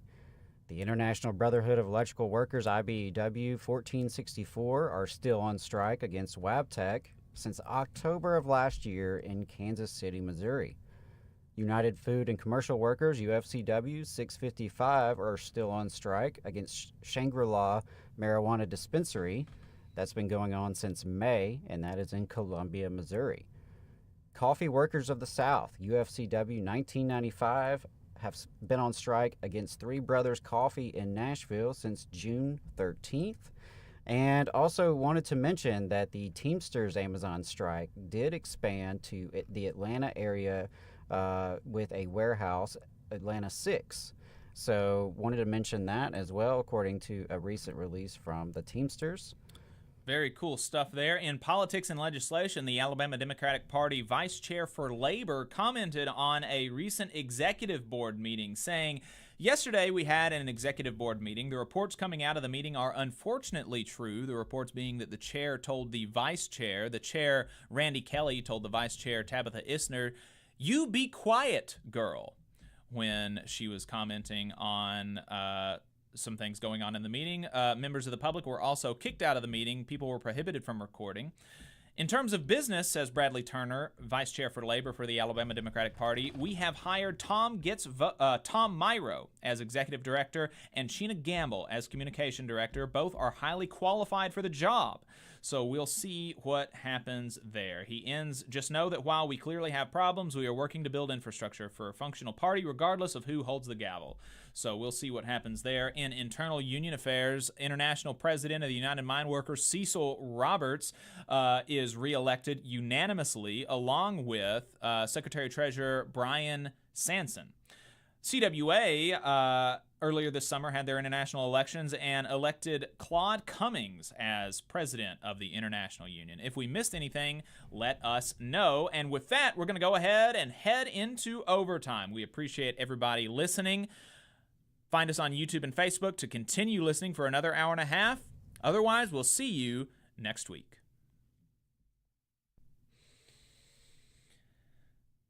Okay.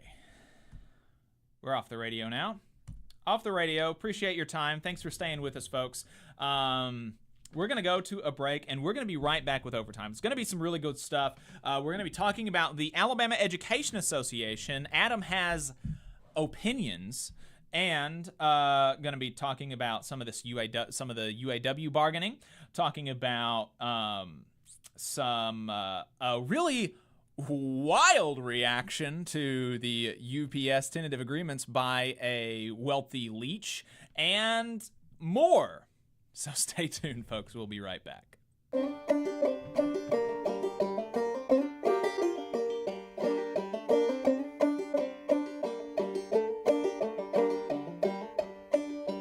Come on, you poor workers, good news to you I'll tell. How the good old union has come in here to dwell.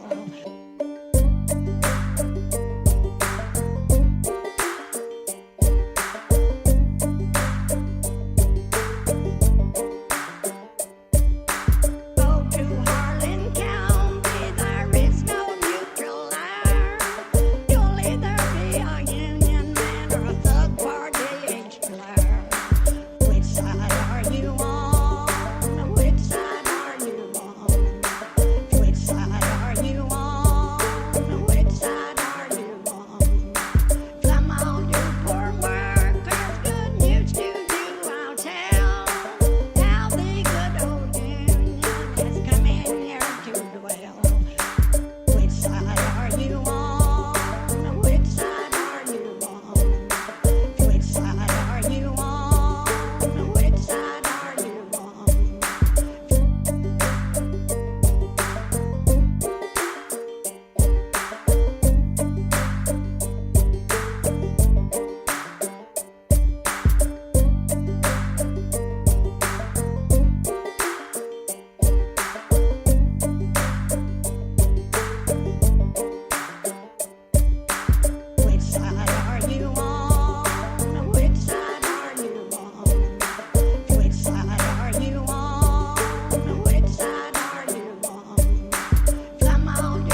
Welcome back. My name is Jacob Morrison. My co-host is Adam Keller. You're listening to the Valley Labor Report. We are now in overtime. That is the second half of the program where we are online only. We have freed ourselves from the shackles of the FCC censors. Hell yeah. Uncensored. Uncancelable. That's what we are in this half of the show. We have 21 people watching, 14 likes. Let's get those numbers up. Like and subscribe if you haven't yet. If you're listening to us on a podcasting app, please rate us 5 stars if you would. Share with family, friends, coworkers, all of that stuff. And leave a review. Leave a good review. That stuff really does help. It really does. They say it does. Yeah. Well, we appreciate it. Anything you can do. The word of mouth, sharing on social media, it does make a difference. We appreciate it. We've had a lot of extra visibility in the last few weeks, but we are facing a budget crunch. We're trying to raise $5,000 by Labor Day, so anything you can do, if you can contribute financially, of course, that would be greatly appreciated. TVLR.fm/donate. But even if you can't, just talking to folks about the show, telling folks about the show, and sharing on social media, liking, subscribing, rating, reviewing, all that stuff. It all helps, and it is really appreciated because this is definitely a collective project. Absolutely. Michael McCoy in the YouTube chat, really appreciate the compliments, and very sorry for your situation, having lost your job and at risk of losing your house. I can't imagine that situation. Really wish you the best of luck as you search for new employment. Tyler asks, have we talked about UPS yet? No, we haven't. We will be shortly. In fact, Adam, as soon as we finish talking about this teacher stuff in Alabama, we can go ahead and open the phone lines. The phone lines are not open yet, but they will be soon, 844-899-TVLR.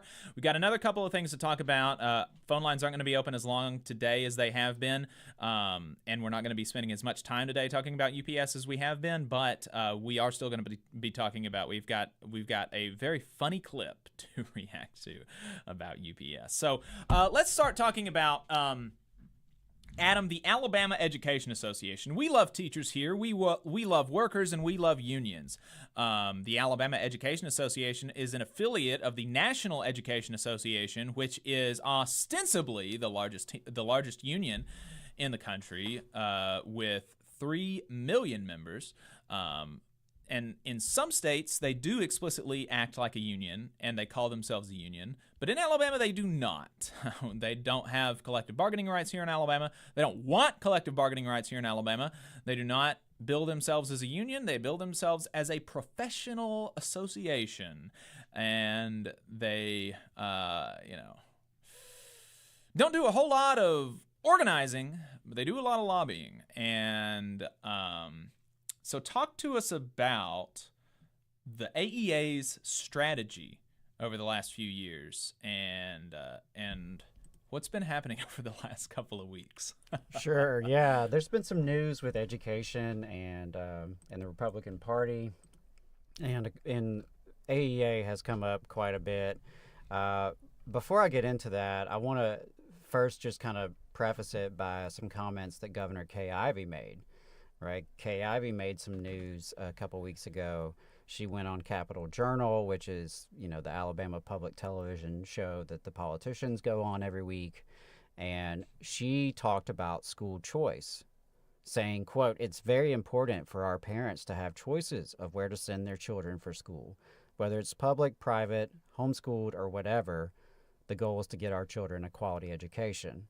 We are working now already on an ESA bill, an education savings account bill, to present to the legislature in the next session, and I'm very optimistic that it will pass." So that's what the governor said. Interestingly enough, last I checked, parents already have those choices, and public, private, homeschool, or whatever already exists, and you can do those things. Right. What, of course, Governor Ivey and her allies are advocating for is state funding for privatized education. And so the education savings account bill is just another word for vouchers, more or less. And as she said, she's very optimistic about it coming up for passage and her getting to sign that. And so that's interesting because the last few years, school choice and the right-wing attacks on public education have not really been super successful in the Alabama legislature. There's been some, incremental building of school choice is what Kay Ivey called it. And I think that's fair to say. And, the last few years you've seen growth in the budget, right? So the budgets have been growing. There's not been a wholesale expansion of vouchers or charter schools. And so, it's been interesting to see it play out where there's rhetoric within the Republican Party around these issues and also around culture war issues that they've integrated into education issues. For example, don't say gay bills or critical race theory and some of the controversies around that. So we've seen a lot of rhetoric coming from the Republican Party. But, in terms of what's actually been passing out of Montgomery in the last few years, education hasn't been as attacked as you would imagine, at least successfully. It looks like that could change very soon. There's a gentleman named John Wall, real interesting fella from North Alabama, who is the chair of the Republican Party in Alabama. And he's made some news recently. He has been very upset that the AEA has been in bed with so many Republicans. So as I mentioned, the last few years, hasn't been a ton of school choice expansion or austerity budgets or some of the other things that we typically see. And this spring or summer, AEA, was very was bragging about their legislative session, felt they were very successful in their goals, in their lobbying goals. And by their metrics, I think arguably they were. And so, there was, a modest pay raise, the budgets grew, and there was no major school choice legislation passed. And that really upset John Wall, the chair of the Republican Party. He's very upset that, AEA is supposedly so successful with a Republican supermajority in the legislature, and of course Republican domination of the judicial and executive branches as well. And one thing he wants to target are the donations made by AEA or its PAC, A-Vote. They want to target those donations that are being made to Republican candidates. Because, a key strategy of AEA in the last few years has been to donate large sums of money to Republican candidates. And, essentially they've been trying to build this coalition of Democrats who are in the super minority and just enough Republicans, predominantly from rural areas where public schools are, one of the largest employers in the county, and school choice isn't really very appealing. So this coalition of, primarily Republicans from rural areas alongside the Democrats, who make up just enough to kill these bad bills for public schools. And so that's been a big strategy. And John Wall in the Republican Party has issued calls to ban contributions from AEA for Republican candidates for school board and superintendent. And he's kind of looking into the legislature as well. And that's going to be interesting because many of the Republican legislators who are very influential in the party, in the legislature, they've gotten $25,000 checks from AEA. And now that doesn't necessarily change some of their rhetoric. And some of these very same people are some of the same folks that are voting for divisive concepts bills and anti-LGBT bills and things of that nature. But yeah, there's a contradiction there. We'll see which factions within the Republican Party win out. in the interview with Patrick Darrington, John Wall talked to Patrick Darrington with the Alabama Political Reporter. He called AEA, quote, a liberal education union, which I find hilarious because it is not a union. As you said, Jacob, they are very adamant that they don't want to be called a union, don't want to operate like a union. They do not associate themselves with the labor movement. And so they are also not liberal. The folks in leadership are quite conservative. I know them personally. They are conservative politically and in other ways. And so, yeah, it's not a liberal outfit. They have given more money to Republicans than Democrats. You're saying that they're not liberal because they're Marxist, right? Oh, sure. Yeah, of course. That must be what it is. They must be those crazy radicals. Yeah, so it's just wild that the vision that John Wall has of this like left-wing militant union really only exists in their imagination. What it actually is very Republican friendly, conservative professional organization that has much more in common with like Alpha Insurance than they do the Chicago Teachers Union, if we're being honest. If we actually take an honest assessment of where they stand and where things actually play out in Alabama. So yeah, I definitely recommend this article with APR and Patrick Darrington. The interview John Wall gave was very interesting. He, of course, points out NEA as being another like boogeyman. Apparently, NEA is at conflict with parents. Now, he can't exactly explain how, but he's bound and determined to let you know that NEA is at war with parents and parental rights. You know, again, rights to what? It's not entirely clear, but it's interesting. And so, yeah, he escalated by saying that they don't want to accept, they don't want to allow Republican candidates for school board or superintendent accept AEA money. And, you know, that's a whole new level, you know, for the party to come out and say, you cannot run as a candidate for these positions if you take money from this entity. You know, that's a big deal. That's an escalation. So we'll see, you know, how it plays out. It's interesting how it plays out with AEA because, right, they're trying to do this delicate dance of balancing the needs of their members and the diversity of their members and this coalition they're assembling that involves Republicans and, you know, trying to cater towards Republicans. So, you know, we'll see how it plays out. But long story short, you know, you go to bed with snakes and you're going to get bit. And so AEA is giving a lot of money to Republicans, and here the Republicans are out here bashing them and making them out to be left-wing, which is, believe me, I know personally that freaks them out. They don't want to be left-wing. They're far from it. They're very far from that. They want to be accepted as part of the conservative establishment. Right. And so, but, you know, they just have that love-hate relationship going on, I guess, and we'll see how it shakes out. But it looks like the bigger news is for teachers and students and people who depend upon the public education system.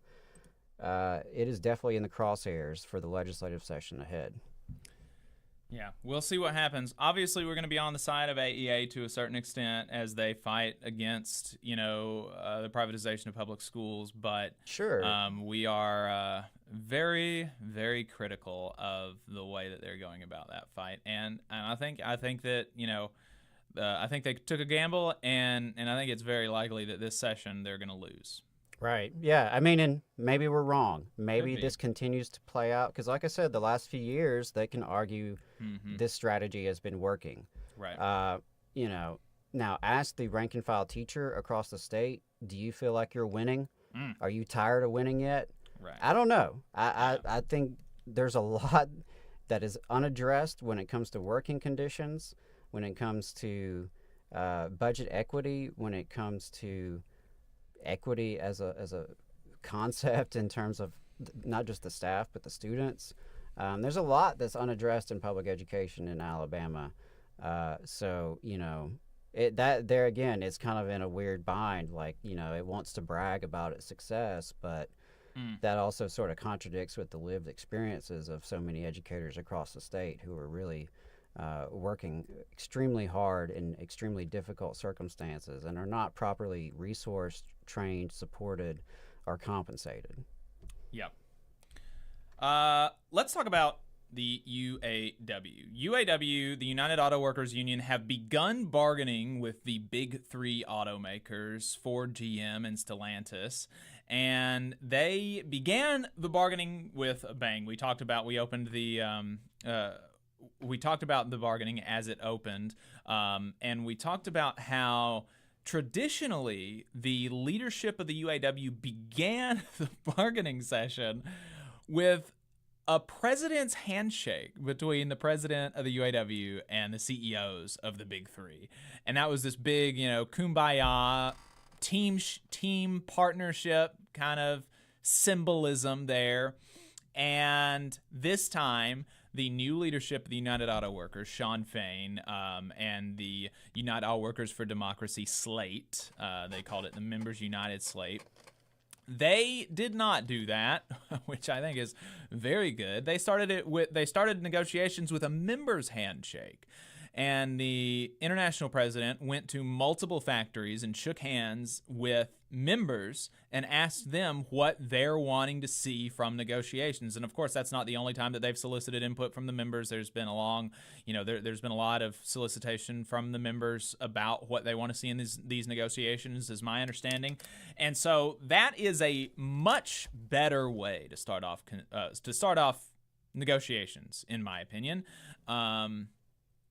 And that combative, militant attitude that we saw in the run-up to and during the negotiations between the Teamsters and UPS. There was much more militant and combative rhetoric, and there was an intentional raising of the expectations of Teamsters members, and that is happening right now with UAW members. And so last week, International President Shawn Fain did a live stream on Facebook and YouTube updating the members about the negotiations and giving an overview of the profits of the big three automakers and comparing that to the state of a current employee at the big three automakers. So let's start off with this clip where Shawn Fain talks about how much money the big three automakers have made over the past decade. So as you can see, I have some props with me today for this Facebook Live. I want to draw your attention to the first image, which is literally ripped from last week's headlines.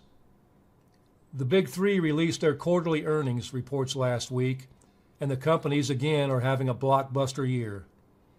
As you can see from these headlines, profits at GM are soaring. Profits at Stellantis are record-breaking, and profits at Ford are surging. Altogether, the Big Three have made a combined bottom-line profit of $21 billion in the first half of 2023. And now they're telling Wall Street their profits for the full year will be billions more than they originally expected. This comes on top of the $250 billion that the Big Three collectively made in North American profits over the last 10 years. So what have the Big Three done with these staggering profits? Instead of rewarding the workers who spent long hours wrecking their bodies on the line to make these profits possible, the Big Three have funneled billions into stock buyback schemes that artificially inflate the value of company shares and further enrich company executives and the top 1%. That's billions of dollars that have been robbed from the workers who made these profits possible. That's billions of dollars that weren't spent on the EV transition. So when the Big Three say the future's uncertain and that the EV transition's expensive, remember that they've made $250 billion in North American profits over the last decade and have poured billions of it into special dividends, stock buybacks, and supersized executive compensation. Our message going into bargaining is clear. Record profits mean record contracts. There you go. I mean, those are just the facts, right? He's just laying out the facts, and it's important that people understand that. You know, when these companies begin to cry poor at the negotiating table, as they're now coming out and saying, "Oh, these demands are too much. They're asking for too much." Just remember the historical record of what is going on at these companies in the last 10 years.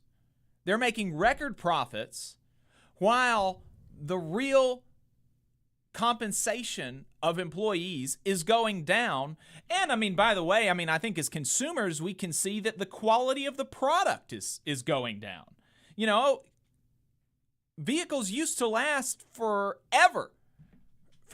And now you can, there's a lot of times that you can barely make it to 100,000 miles.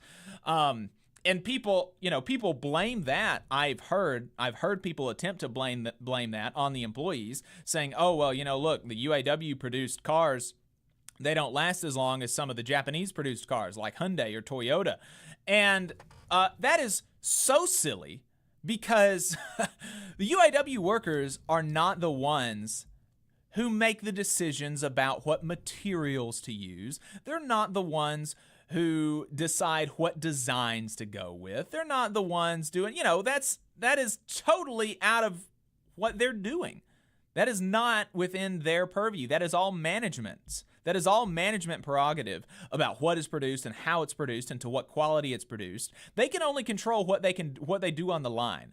So the product quality, absolutely not their fault. But we have seen, we've seen it decline.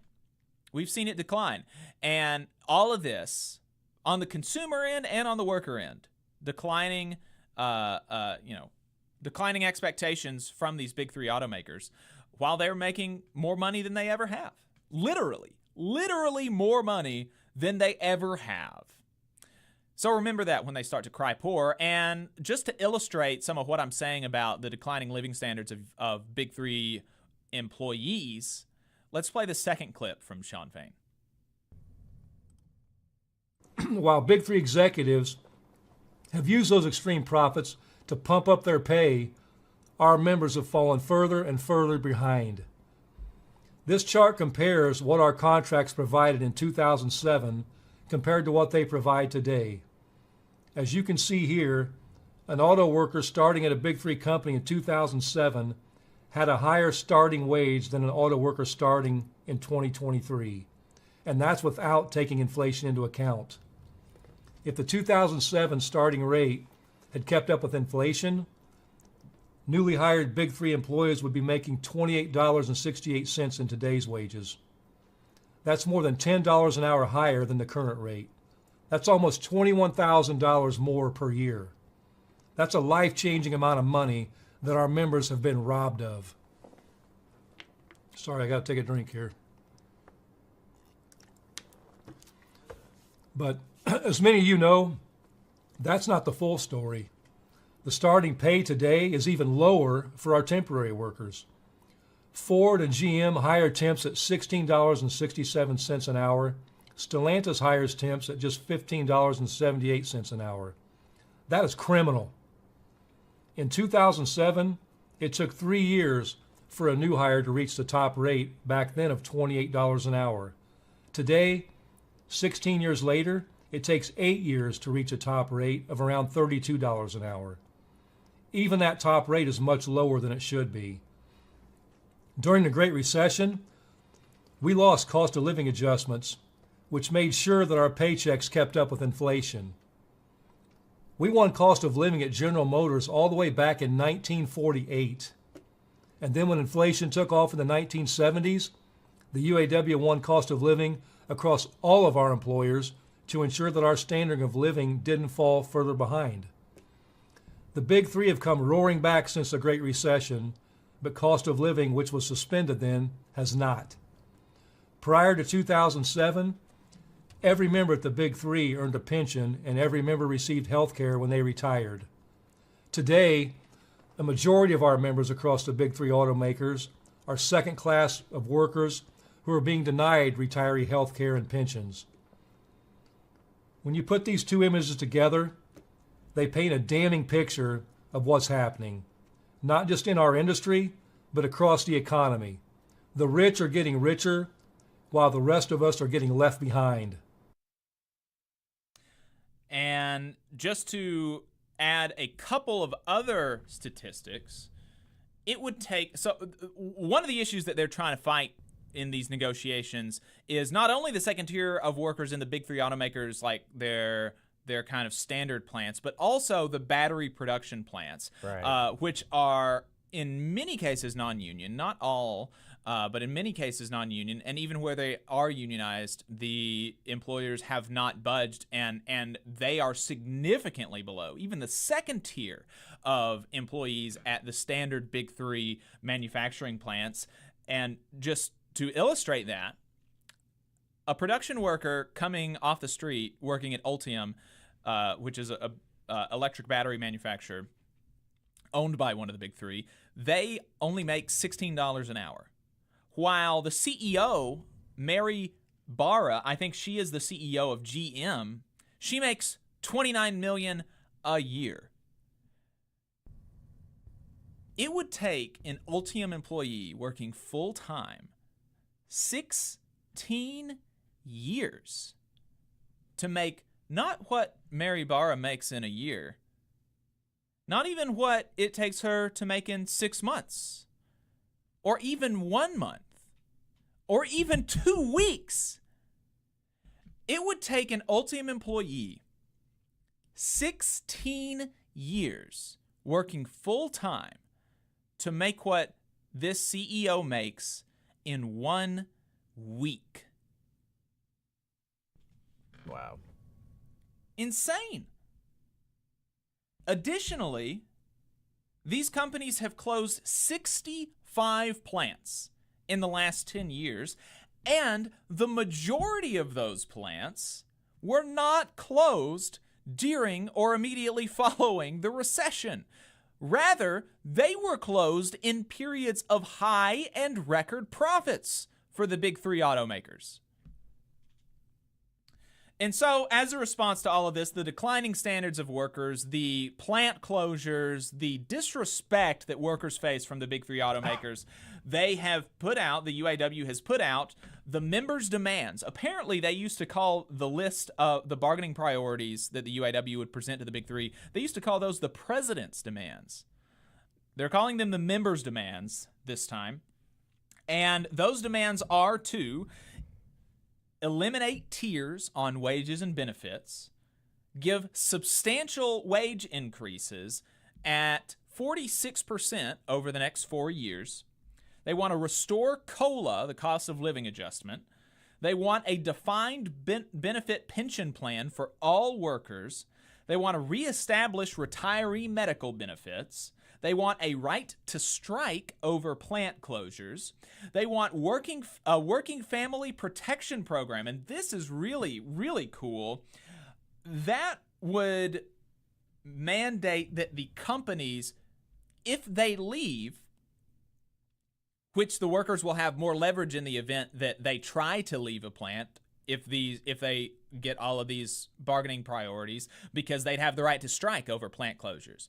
But even if the company is able to successfully close a plant, if they're able to get this in the contract, the Working Families Protection Program, it would require the big three automakers to pay UAW members to do community service in the communities that the big three automaker decided to abandon. That is a fantastic idea. They also want to end the abuse of temp workers, drastically reduce the use of temp workers, convert, I think he said, all current temporary employees to full-time employees. They want to significantly increase retiree pay, and they want more paid time off for their families, including a 4-day work week. They want 32 hours of work for 40 hours of pay. And that would be a huge, huge deal. And it is about time that somebody is coming out with this, because if you just look at how much productivity has increased over the since we won the 40-hour work week, think about, we produce, I don't know how much more it is, but it is like an order of magnitude larger. We produce more value, so much, like 10 times more value than we were producing in an hour back when we won the 40-hour work week. And now we are moving backwards. We're not moving forwards. We're moving backwards instead of having that productivity go into the workers who produce the value. Instead of us taking home, us being able to benefit from the increased productivity, from the increased value that we're making, that's all going into the CEO's pockets. And we are getting the same, and in sometimes declining rates of compensation and working more. Right. Sean Fain was talking about how UAW members at Big Three automakers are now working 60, 70, sometimes 80 hours a week. That is, and he said that's not thriving, that's just surviving, and that's absolutely true. And he mentioned, and I thought it was very powerful, how he was in a group in his church, and there was a minister who in that small group at his church who routinely did deathbed consultations.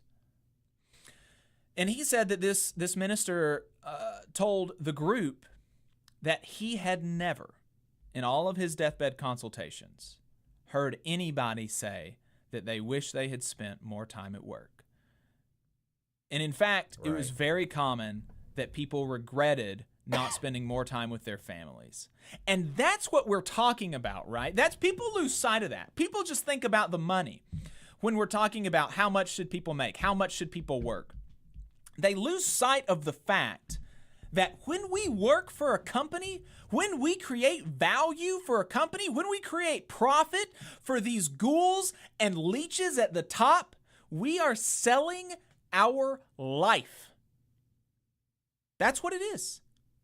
We are selling pieces of our life to these people. And they are not respecting that. They are not giving us enough for the value of our life. And that's what they're trying to address here, not only with the increased wages, but the thing that I'm really most excited about is this push to decrease working hours, because that is so important, and we have really, really lost sight of that as a labor movement and as a society. And we have allowed so much encroachment into what precious little time we have on this earth. Right. We have allowed too much of it to be stolen by people making a profit from us. Yeah, I really agree with you, and I think it's huge that they're including that as a demand, and I so agree with it because, we came close to a 30-hour work week in the 30s. Our movement really aspired to that, and our movement has always fought to preserve time for family, preserve time at home for rest and for what you will. And I think it's really about time that we put that demand back on the table, that we need to reduce the number of working hours. As you said, productivity has skyrocketed.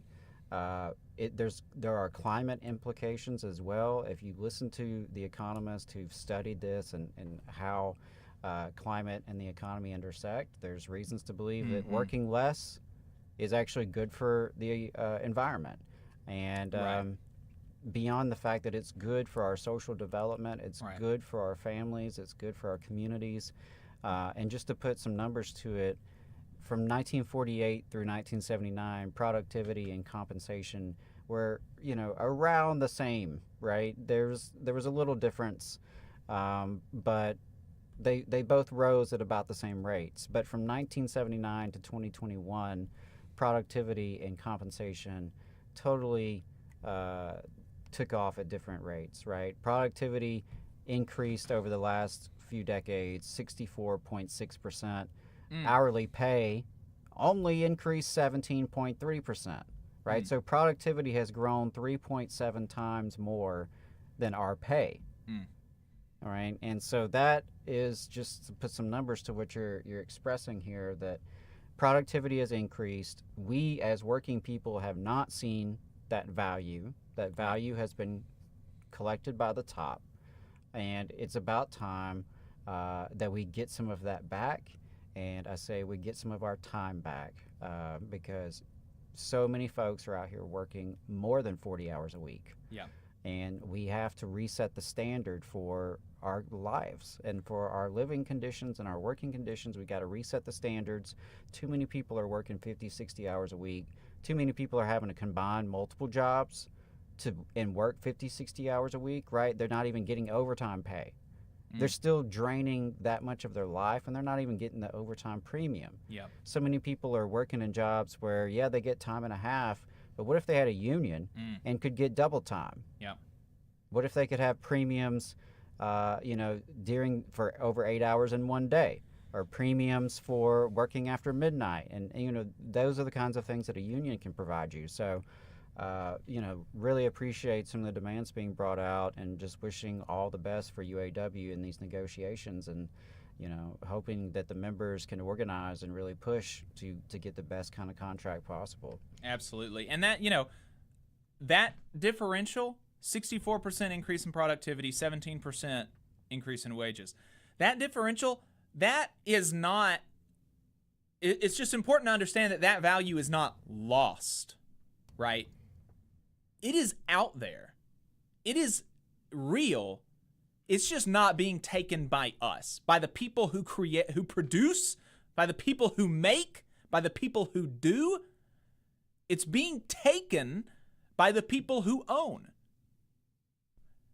That's the question is not, does this money get created? Does this value get created? Does somebody go home with extra money from this extra productivity? That's not the question.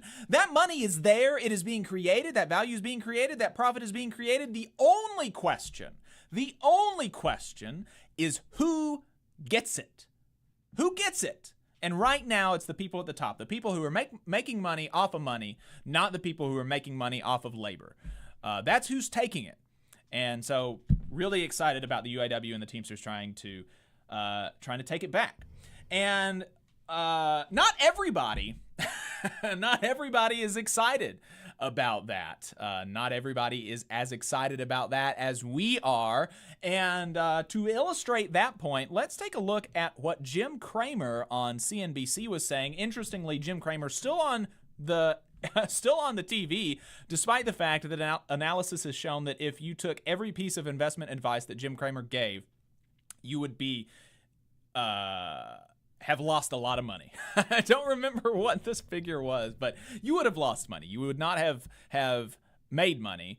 But that's another funny thing, right? His job is ostensibly to inform and to make people money as a business TV host, as a business journalist, as somebody informing people who are buying stocks. Ostensibly, his job is to beat the stock market. And he's not performing, and yet he has only failed upwards and is no doubt making more money right now than he ever has in his career, despite proven failures. And that's another thing that we don't talk about, is the people in the media elite and the people at the top, they do not have the same performance standards that we do. If workers routinely and consistently failed to perform the duties of our job, we would be fired. Right. Even if we're in a union workplace, right? Right. But not these people. Not these people. They can continue to make terrible investment decisions, make terrible investment decisions, like the CEO at Yellow, who ran his company into bankruptcy. He's going to continue to be wealthy. No doubt he's probably going to get another CEO position. But the workers at Yellow are being blamed for the bankruptcy. And in the same way, Jim Cramer is able to give terrible investment advice, put total bullshit out on the airwaves, and he is continuing to have employment. Let's listen to this.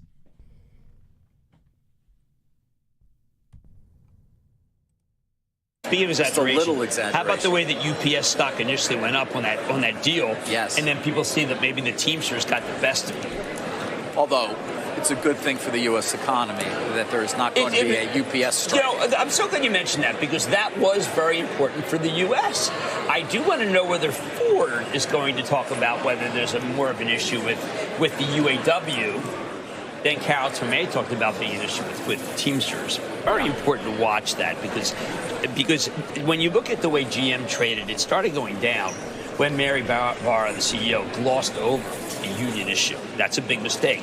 Sean Fain reminds me of the 1930s UAW, which we don't want. Dave, we also didn't mention... That is absolutely not true for working people. Working people absolutely want the UAW of the 1930s because the UAW of the 1930s is the UAW that won the 8-hour workday and the 40-hour work week. Those are the UAW of the 1930s is the UAW that created so many of the standards that working people across the country take for granted. And so, but you know, the UAW of the 1930s also took more of the value that they created from people like Jim Cramer. And that's why he's scared, and that's why he doesn't want it. Not because it's not good for the economy, not even because it's not good for business. Of course, the big three could still be productive and competitive even if they paid their workers more. And in fact, there is evidence to suggest that if you pay your workers more and you treat them better, actually they're more productive and they can do better. And you'll be even more competitive. And we saw an example of that over the pandemic with UPS. UPS, because of the significantly higher pay and compensation, was better able to retain staff over the pandemic and were better positioned to take advantage of the surge of online purchasing than other carriers like FedEx. They made significantly more profits over the pandemic than FedEx did, and that is because UPS was able to retain staff while FedEx was not. So it's not because it's not good for the economy, not because it's not good for the consumer, not because it's not good for business. It's because the UAW of the 1930s, if that attitude and that militancy and that effectiveness was brought back, it would take money out of the pockets of people like him. Yeah, always important when they say we right on TV. Who's the we they're talking about? Exactly. So let's, he had there was another clip from Jim Cramer last week. So let's take a look at that one. I want you to compare the labor negotiations here to the ones in auto, where I think there's going to be a strike, and I think it's going to be horrible. You're making that call September today? 14th, I think they're going to strike. Sean Fain, the guy who runs the UAW, I find him frightening. And Teamsters UPS didn't give you any solace. Teamsters turned out to be get a good deal. Teamsters historically very powerful union, rich union. But the UAW leader won. There was a very contested vote between the company, the union that wants to work with the autos together to try to preserve some jobs and give the elder people a good pay, and then this man, Sean, who is just talking about capitalism and the nature of capitalism and how it's really hurt workers. This is very Walter Reuther language. It's the kind of language that when we had in this country, we'll take you down if you don't play ball. That's the language I'm hearing from UAW. Yep. And look, I mean, it's the kind of language where you just say, you know what, we should have built all our EVs in Mexico. It's that bad. I don't think people are paying enough attention. The man is, I'm not saying he's irrational. I'm saying he was elected in order to make it so that there's a very short week to find benefit back. And then the notion that we're fat cats. The shareholders are fat cats and have been overly rewarded. We haven't seen this. That's class warfare. And it's very shocking to hear class Although warfare. I remember. Oh, it's shocking. Just pause it there. Yeah, I mean, that's his whole thing. His whole run-up to this is just lamenting the fact that Sean Fain is accurately reciting reality. Yes. He's accurate. Sean Fain is looking at the world, making accurate observations, and relaying those observations to the membership and to the public and to the United States working class. He's making accurate assessments. And I mean, Jim Cramer didn't even, it's not even like there was even a challenge really to any of this stuff. It's just that he didn't like it. He said this notion that the shareholders are fat cats, that's class warfare. He didn't say that's wrong. He didn't say it's incorrect that they got too much. He didn't even say that it would be bad for business necessarily. It's just that people like him are gonna make a little bit less money. And for that, he said, we should have been producing these things in Mexico, where we can take advantage of low wages, terrible working conditions, and basically slaves and corrupt company unions. How do you justify that? It's because you don't have like a human-centered kind of ideology. It's because you have a profit-centered ideology. It's because you don't care about people, you care about money and the number in your bank account. Right. Yeah. Where your soul is supposed to be is just dollar signs. Yeah. And it's pretty disturbing. Jim Cramer a while ago who lamented the shift from capital to labor. I'm sorry, from labor to capital over the last 30 years. Well, I always felt that the middle class benefited from unions. I've been a union member, twice union member, and I always felt that you could work together and everybody would do well. I never felt that we had to destroy the people that we were fighting. I was part of a J.P. Stevens, it was at one point a great textile company, stoppage, tried to block them, and they went under. And I've always regretted that I was part of that, because J.P. Stevens, we didn't want them to go under. We wanted them to, it was like Bond. Do you want me to? We just wanted them to talk. We didn't want them to die. And so I'm always very reluctant to see a union use such language that makes it feel like that it's zero sum. But I am pro-union, because the unions, in the way that Ronald Reagan was pro-union, it's like, you want people to do well, and you don't want people to have no. I am. There was a really funny tweet responding Pro to that. in the way Ronald Reagan was. Okay. Yeah. I mean, that's like, I am pro chicken in the way that a fox is. Right. I am pro death row inmate in the way that an executioner is. I mean, that's just wild. Totally. I mean, revelatory, right? That's wild.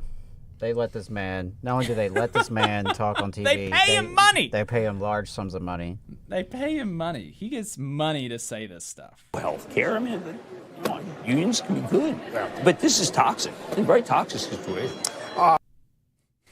Yeah, that's what's toxic, not the gap in productivity and wages, not the decline in living standards. Right. It's Sean Fain's rhetoric. That's what's toxic. Okay. Right. Get real, dude. Yeah. Really, really wild stuff. And so, of course, as you would expect, the Big Three is not happy about this. They're criticizing the UAW's demands as unreasonable, as unreasonable and not good and not warranted. Not warranted. And in fact, Mary Barra, in an interview, said that job security is not something you negotiate. It's something you earn. Wow. Yeah. She's really, really, I mean, she wants to take the workers down a peg. She thinks that the UAW members make too much right now. She would like to see a world where they make less. And their employment is more precarious, and they have Yes. less rights in the workplace and less security. Less security for their family. Yeah.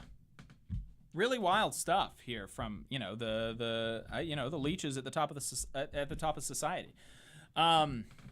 So we're gonna obviously stay on this and looking forward to more updates. And I'm talking to people that I know in the International UAW about trying to get somebody on the show to talk about this. So we'll keep you updated, and maybe we'll have a guest on to talk about the UAW negotiations soon. There's another story about bad working conditions that I think is really interesting. More Perfect Union reported on it last week, and that is that some of the cast of Love is Blind, a reality TV show where for the first, week or something, for the first little while, it's a dating show. The contestants date each other, but they can't see each other, right? So they're behind these, so they can only hear the voice. And so, Love is Blind. So the idea is, if you just get to know somebody, is that gonna, are you gonna be able to love them without looking at them or whatever, I've seen it. It's an interesting show, very cringy as any reality TV show is. But something to consider about this is that, for the contestants, that's labor. They're creating value for the companies that they're making this for. Right. And so they have to be compensated for it. And let's not forget, this is a cheaper alternative that studios go to as opposed to paying for real actors and writers. And that's not to, be dismissive of the folks who do actually work on these reality TV shows. I get it, but, we know that this is part of it. That's part of the business model. Is this is typically cheaper than scripted television. Right. And so they have to be compensated for their time on the show, and the conditions that they're on the show are their working conditions, and the pay and the conditions were so bad that some of the cast is now suing, and because they're alleging that not only were they just bad, they weren't enjoyable, or they weren't enough, that they were so bad, in fact, that they violated California law and federal law. So let's hear this clip from More Perfect Union. They are in control of every element of your life. You're put in a hotel room and you don't have a key. You don't have access to water unless you want to drink it out of the faucet or the shower. We're all just sitting there, not being fed on any kind of regular cadence, but definitely being fed a lot of alcohol. My body was just exhausted and dehydrated and hungry. There's 3 blueberries. You eat them sparingly. I lost 15 pounds in 3 weeks from the pods in Mexico. And looking at my suit, I had that thing tailored like the week before coming. And like a perfect fit, right? Like a perfect fit, yeah. No, it's like your first suit out of undergrad, right? You just go to Macy's and pick up whatever's on sale. We didn't have any autonomy at all. Not only did they take our phones, they took our wallets, they took our IDs, they took our passports, all in the same instance, without telling us ahead of time this was going to happen. And we were filming 18 to 28 hours a day. The only time we weren't being filmed was when the union crews swapped out for a new crew because they had met their maximum for the day. You never see daylight unless you're allowed to use the bathroom, which is a trailer outside. They keep you in the state where you really have no idea how much time has transpired. It's one of those things where, looking back on it, if someone told me it was a month, I might have believed them. Wow. That's wild. I had no idea that it was that bad, and in fact, later in the clip, I would encourage people to go watch that. It's about a 10-minute video on YouTube, More Perfect Union. They also said that if you add up all of the time that they were working, and then you divide their compensation by that, they were only paid $7.14 an hour. Wow. Yeah. I feel like Netflix can afford more than that. Right. And not paid overtime, not paid time and a half. Right. So really, really, genuinely terrible conditions. That does not sound enjoyable. No, not at all. Not at all. I'm sure when you sign up to be on a reality TV show, you're getting in for certain things, but that Right. seems like really beyond the pale. Yeah, well, and he talked about how some of this stuff they didn't realize they were getting into, Right. but they had to sign a form at the beginning saying that basically opening themselves up for a lawsuit if they left in the middle of taping, saying that I recognize that if I leave before the contest is over, that I am costing the corporation no less than $50,000. Wow. And so if you left, you are for any reason, you're in all likelihood going to be, Netflix is going to try to take $50,000 from you at least. And so, he's talking about all this stuff that they didn't realize going into it. They didn't realize that they weren't going to be fed. Yeah, They weren't like going to. this shouldn't be legal. Yeah. It just shouldn't be legal. That they weren't going to be fed, that they weren't going to have access to their phones, they weren't going to have access to their wallets or their IDs. That's insane.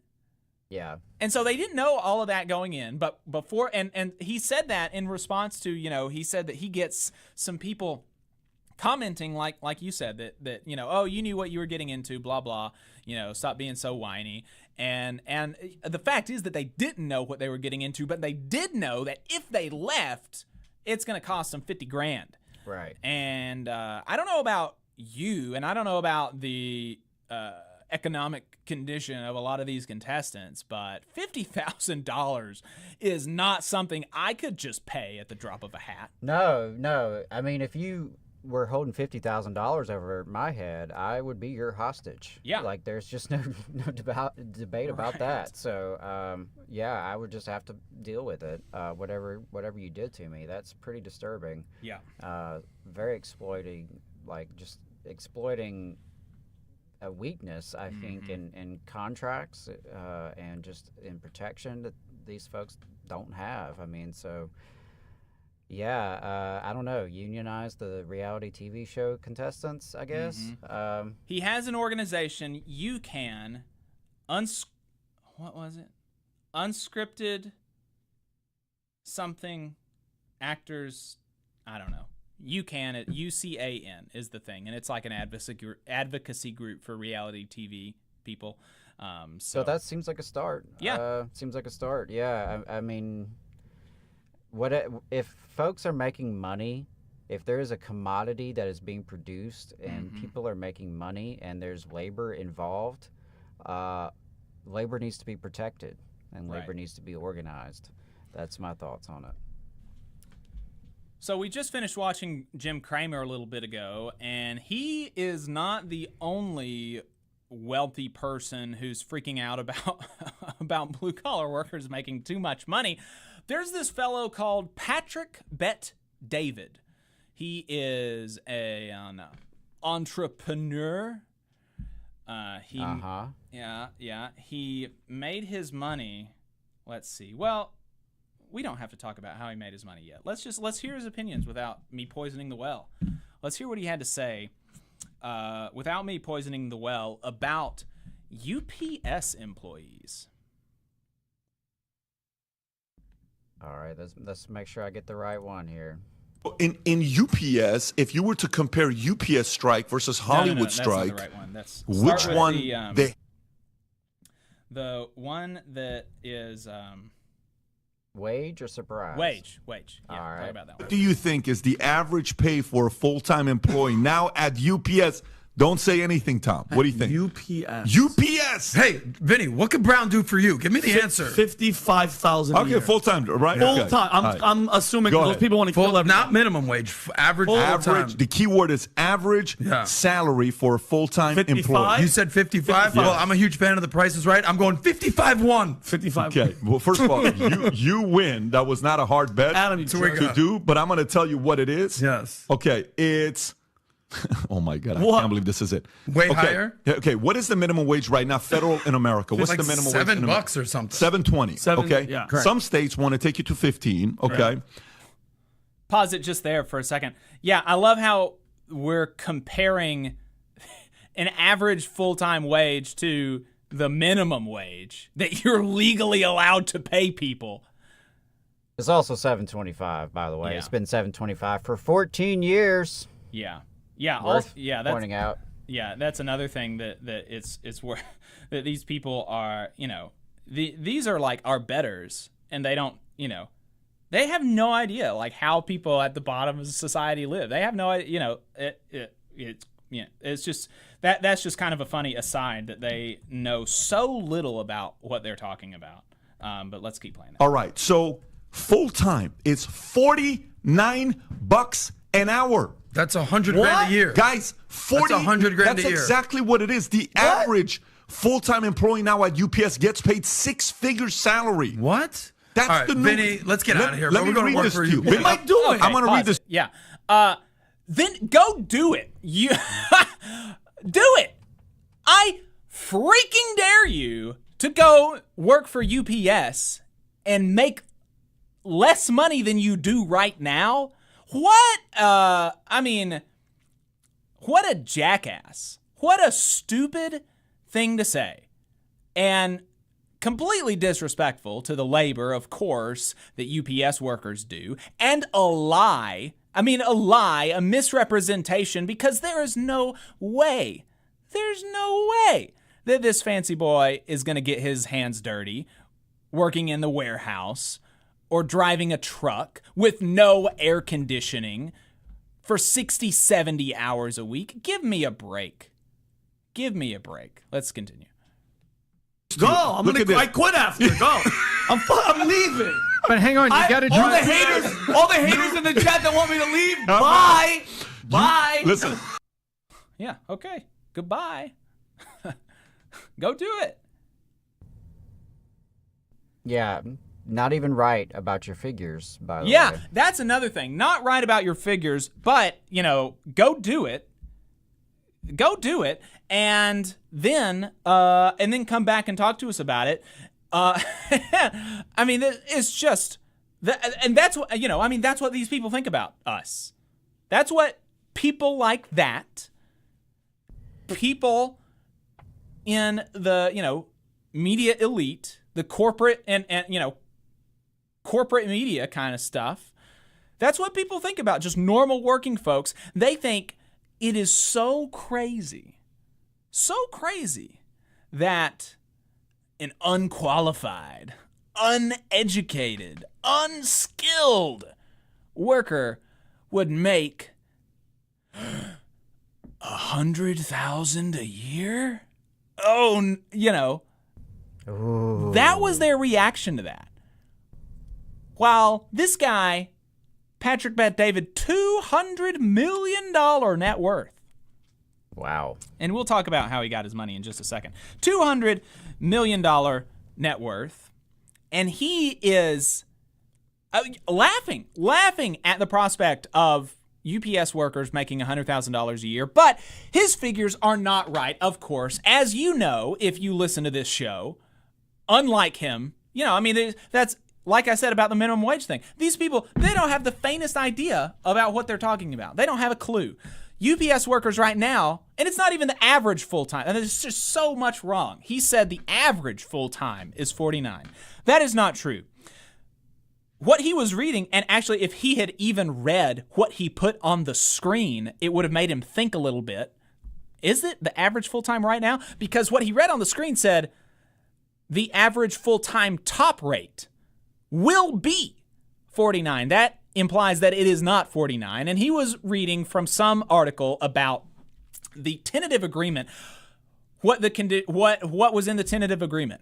And the tentative agreement lays out that full-time drivers, the top pay after a 4-year progression, the top pay, not the average pay, the top pay after 4 years is $49 an hour in 2028.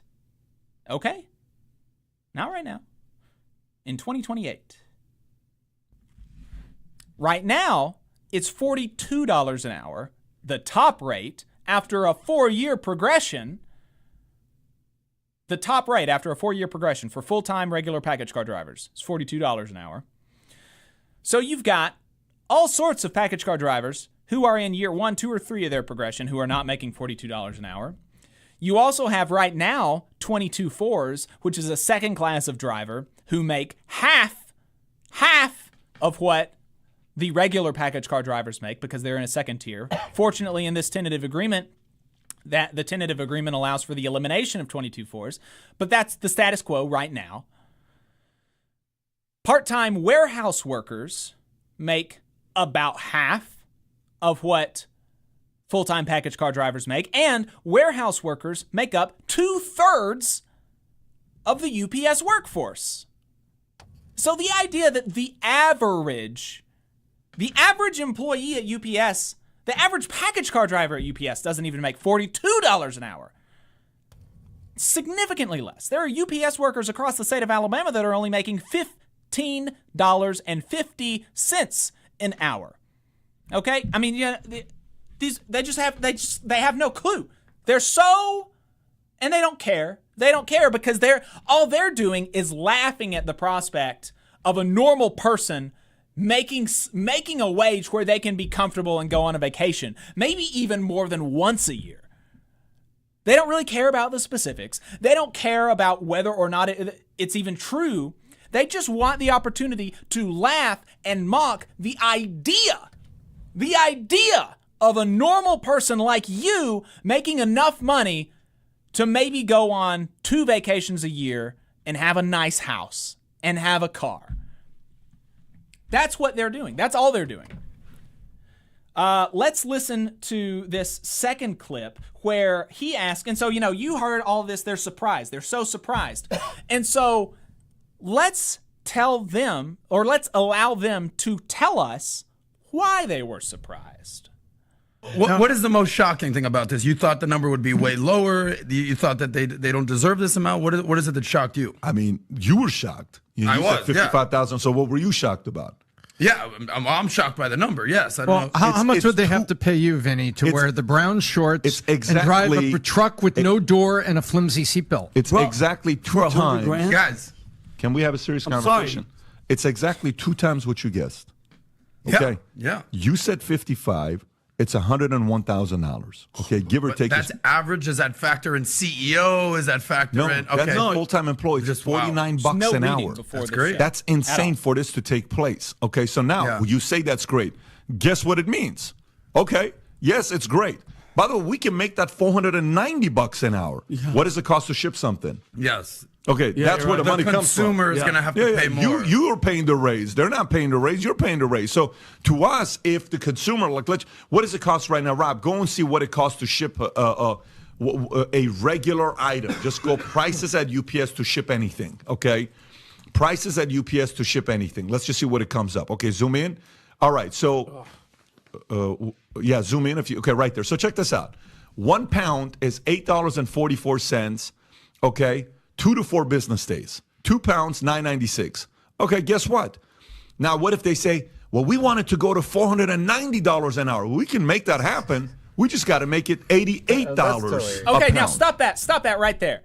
He said, and this is another thing, and he knows this. He knows what he just said is bullshit because he's a CEO. So he presumably, he knows about the fact that labor is not 100% of your costs.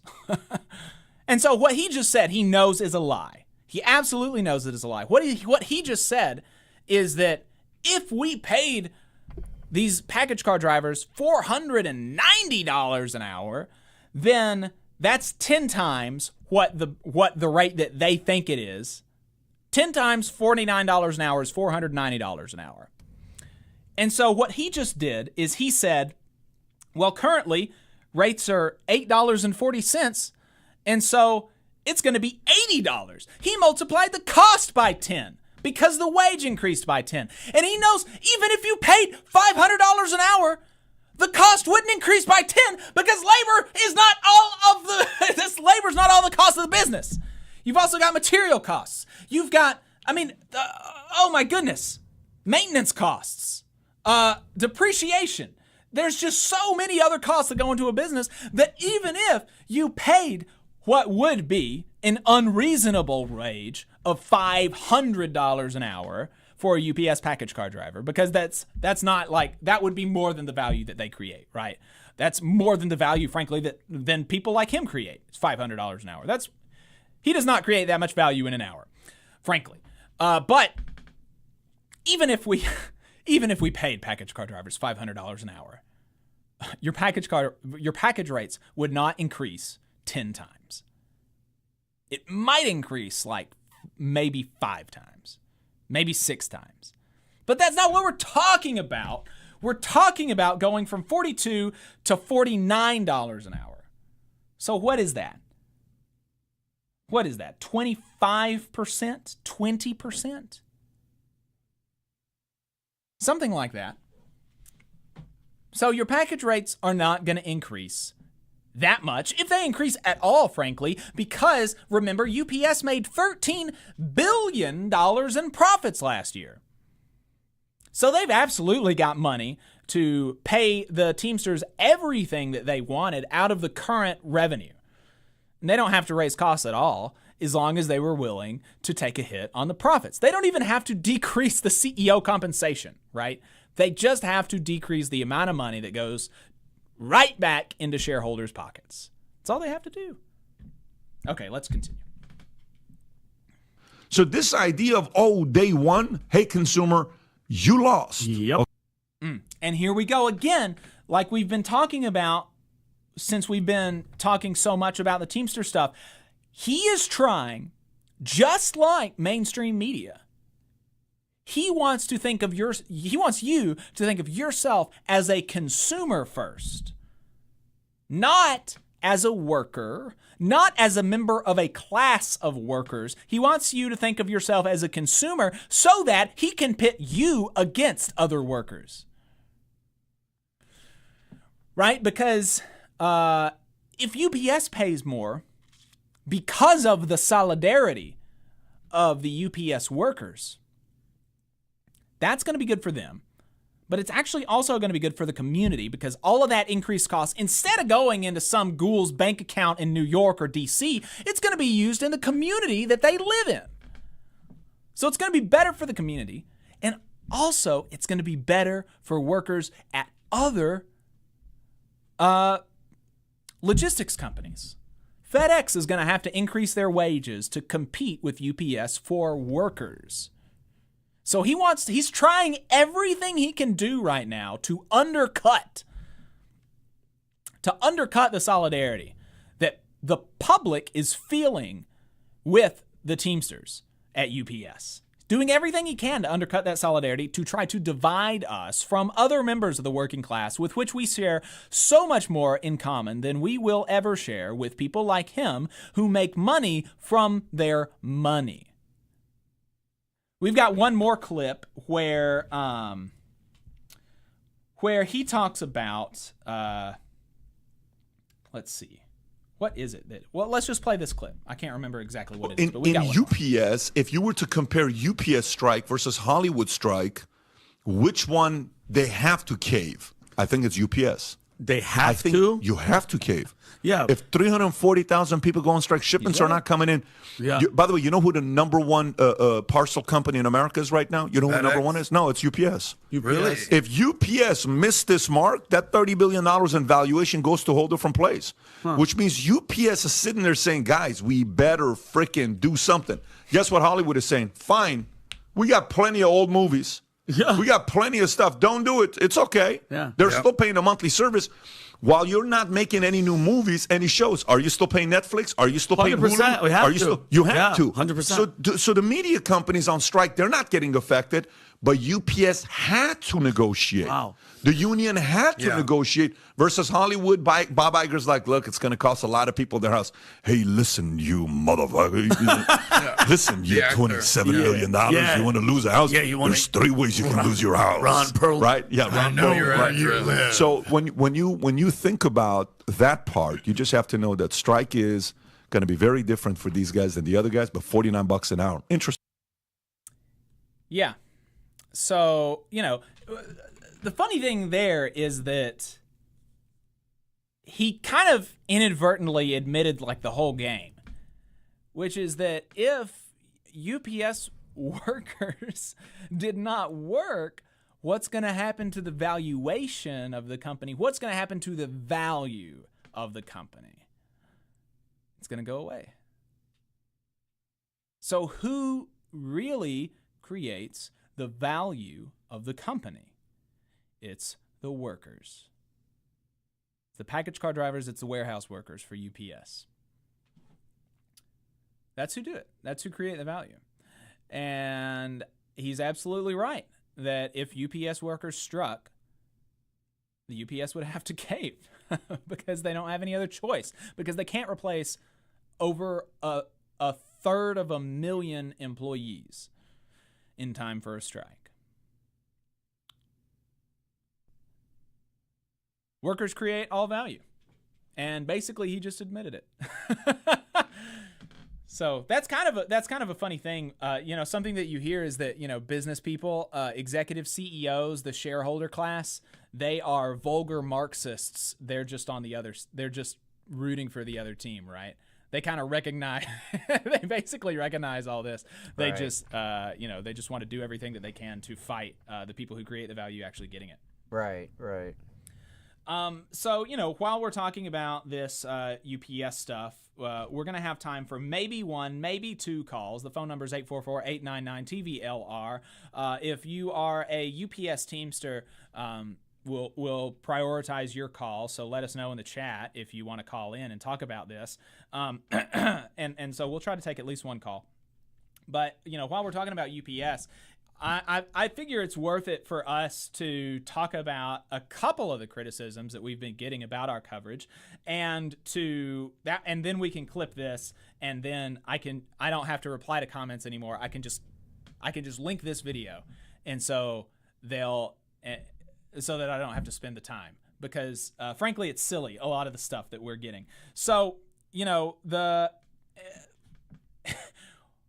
here's one from early this week when we clipped the video of Teddy Ostro, where we talked to Teddy Ostro about what's in the tentative agreement. And we said that there are real gains here. And that's frankly, that's just a fact, right? It is, on that question, it is better than the previous contract, right? And there's no disputing that. Now, there's another question that's more important, that is it enough? Is it as much as the Teamsters could get? Is it the most they could get? And I think that we've answered that we probably think no, that we think that there's probably more on the table, and that whether or not the Teamsters want to get it, that's going to be up to their members. Whether they want to try to get it, whether they want to, take the action and try to get that, that's going to be up to their members, and we're going to support them in whatever the decision that they decide to make. But that we do get some criticism just because we recognize that. There's a fellow who has been in our comments who said in that one, at this point, Labor Valley Report is actively ignoring the voices of actual workers and is only propagating sellout bureaucrat talking points. They should be ashamed of themselves and ask themselves what side they're on, because it's becoming clear to the viewership what side they're on. And that's just not rooted in reality. It's absolutely not. We're actively ignoring the voices of actual workers by taking calls from actual workers and clipping every single call that we got from every side of the spectrum, from the people who were vote no in ways that we've been upfront, that we think are kind of counterproductive. It's in their right to do that, and I'm happy to allow them to say that on our platform. Right. Yeah, I think we've tried to let folks, voice their opinions, and whether or not we agree or disagree with those opinions. Mm-hmm. And, there are arguments that I've heard on both sides of this particular issue that I have questions and concerns and critiques of. Right. And so we've allowed people who are vote no and are so vote no that they're saying that the administration is a sellout and all of this, and I just don't think that's true. I don't think that there's really evidence of that, because if the administration was going to sell out, was going to purposely, purposely get less than the membership deserved, then all of that raising expectations would not make sense. That's just not what you would do if you wanted to sell the membership out. I mean, it's just not. I think that's a very heavy charge. It is a very heavy charge. And, and maybe this is zooming out a bit, but when you are attacking people personally, as opposed to practices of those people or actions of those people or ideas of those people or arguments of those people, but no, the people personally, that is another level. And I think you ought to really know what you're talking about when you're taking it to that level, because yes, there are people out there that are bad faith actors. There are people who are corrupt. There are people who are sellouts. There are people who have ulterior motives and personal agendas. And we have to confront them head on when we encounter them. Like, that's real, and that's part of it. But that's very heavy to accuse folks of being sellouts. And so, you ought to really know what you're talking about if you're going to level that charge, because at the end of the day, aren't we all brothers and sisters in this movement? Aren't we fellow workers and members of the working class? And aren't we trying to ultimately strengthen the working class and build a better society for the working class? Now, if that's what we're all trying to do, that means on some level we have to maintain relationships, and we've got to be able to work together and collaborate. And sometimes we agree and sometimes we disagree, but a disagreement is not itself evidence of corruption or sellout or bad faith or anything like that, right? And that point is important, that we're brothers and sisters. We say that in our union meetings, and we should believe it. And therefore, if you actually take that to heart, I do think you have to give wide latitude for disagreement on issues.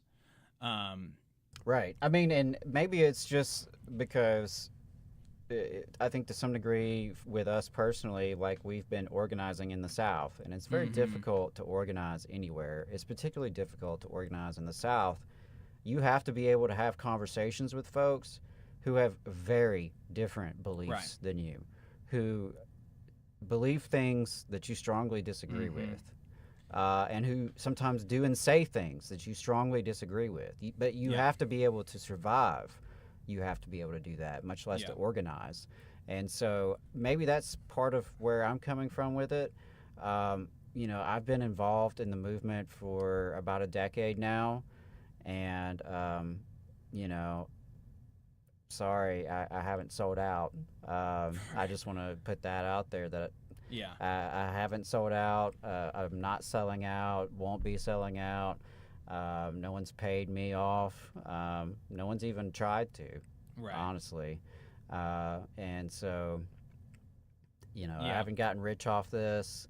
I mean, like any actual, and that's, and on the idea that we are selling out, like, and of course, viewers aren't going to know this, but any analysis of where we are versus where we would be but for our union activity is so silly, the idea to think that we have sold out, because, we have given, I mean, I can just speak, I can speak for both of us. We've given thousands of dollars to this movement.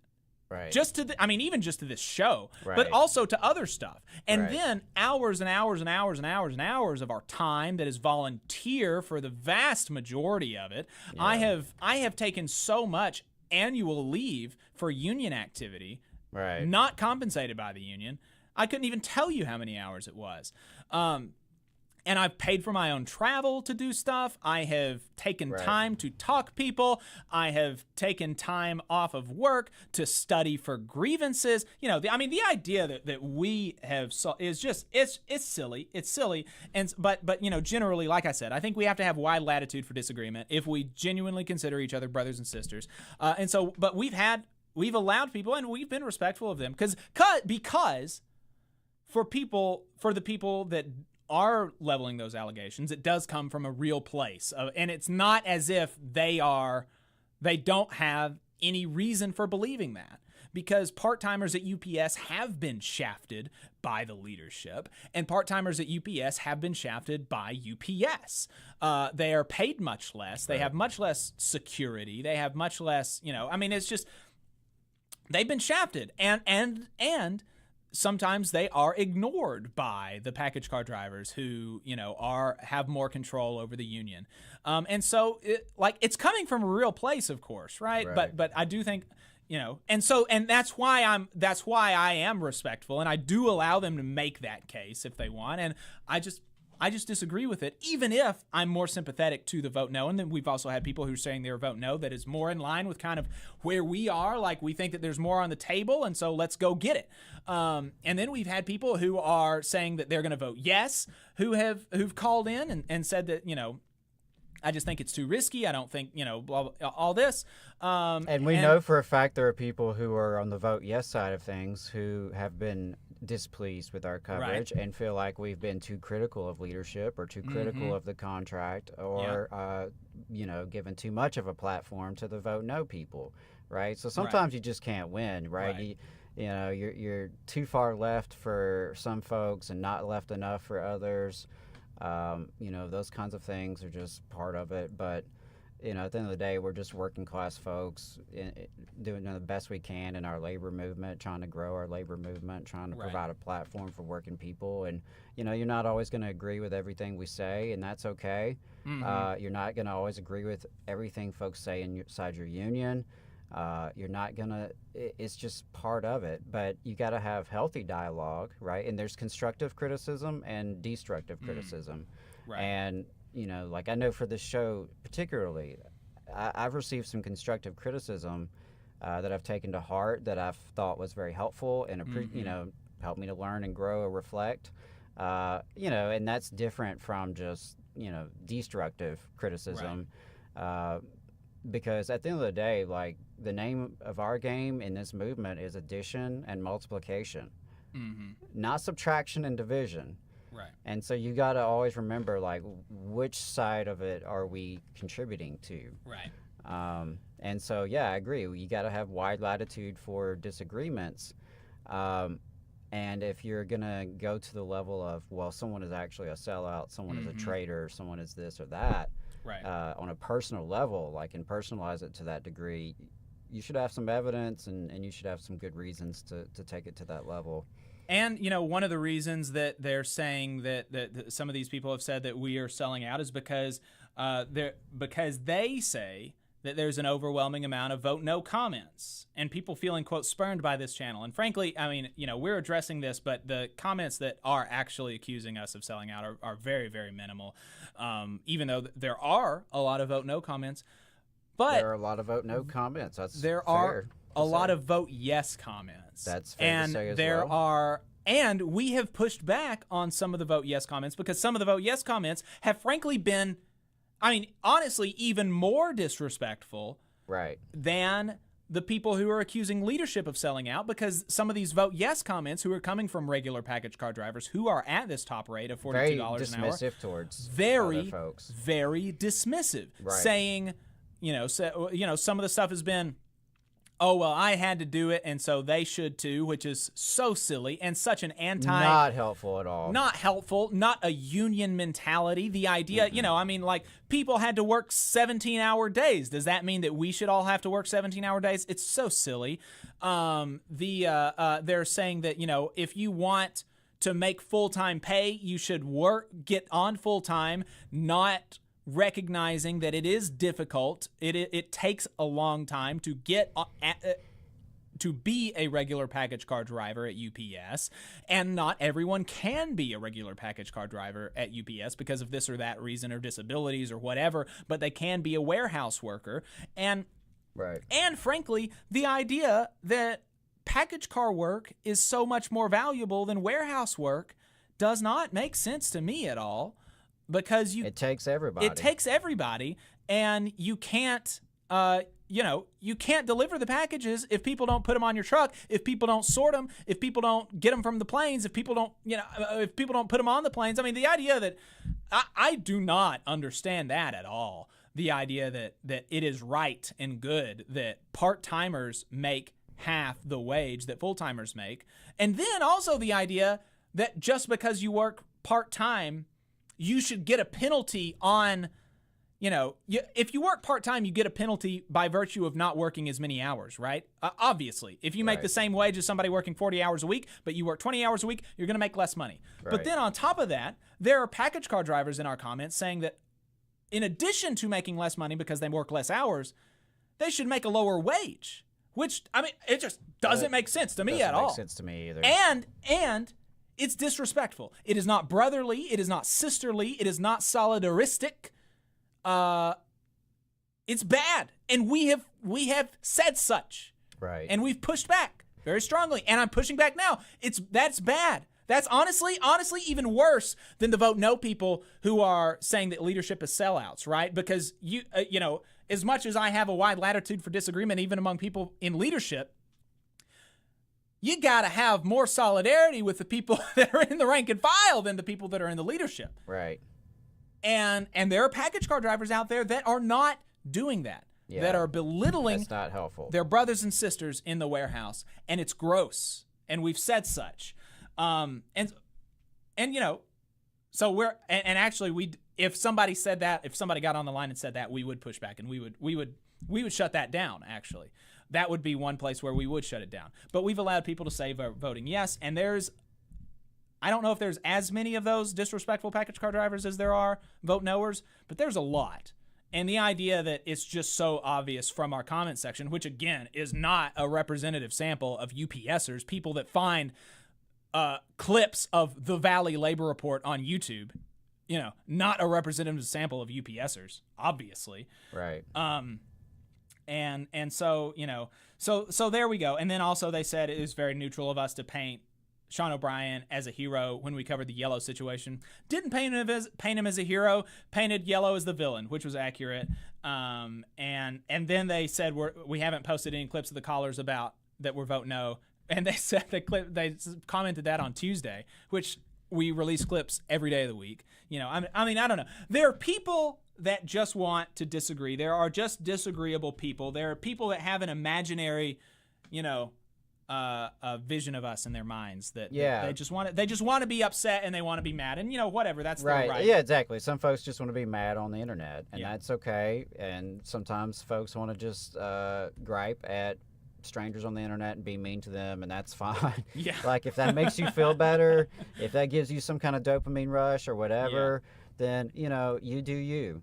But out here in the real world, if you're trying to organize, it is sort of a different situation. And so I hope that the conversations happening among Teamsters in their shops, at the warehouses, and among the drivers, I hope it's a healthier dialogue than some of what we've seen in our comment sections. That's for sure. And I also definitely want to lift up some of the comments we received on YouTube, which is that solidarity doesn't mean everyone agrees. Right. It means standing and sticking together, and that's absolutely right. Yeah, you look out for one another, you protect one another, you fight for one another.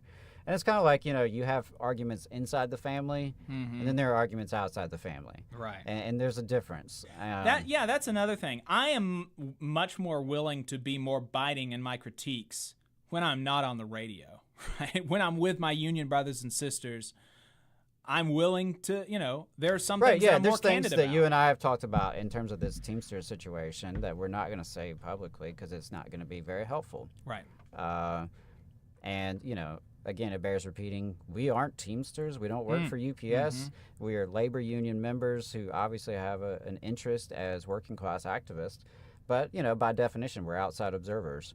So any perspective an outside observer has is going to be different than a perspective a UPSer has. Yeah. And as you illustrated, perspectives within the UPSers can be vastly different depending on where they sit in that, in that hierarchy, more or less. Yeah. There we go. All right. Let's take We've got one call. We've got Sure. infinite content on the Yeah. line. Let's take it. We do have to. We got to run. Adam, you got to be somewhere at 2. Yeah, right? I do have a shift this afternoon, working with IOTC this afternoon. So yeah, so we're gonna be quick, but we'll take a call though. Infinite content. Thanks for the call. What's on your mind, brother? Let's run through real quick. First off, the first thing that people need to understand is compromise means that nobody gets everything that they want. Correct? Right. Mm-hmm. I have 4 brothers and 4 sisters, so I understand about compromise. And okay, I can't get all the things I want, and that's what some of the people need to understand before they even start trying to analyze anything about entities, union negotiations. Nobody's getting everything they want. Bosses are giving up money. The workers are giving up concessions. However, the most important thing that needs to be understood is that bosses have to recognize that they need to start putting more value into their most important parts of their corporations, which are the workers. Right. Because you have stakeholders, you have the consumers, you have management, but the workers are, if the workers aren't working, you know what that means? Nobody's making any type of money. Mm-hmm. Right. Secondly, you all have a whole hour and a half clip that you all put out about UPS workers specifically calling in. And I specifically did not call in for the past couple of weeks so I could let the UPS workers speak their mind. And you all know that I was calling in every week, right? Mm-hmm. Right.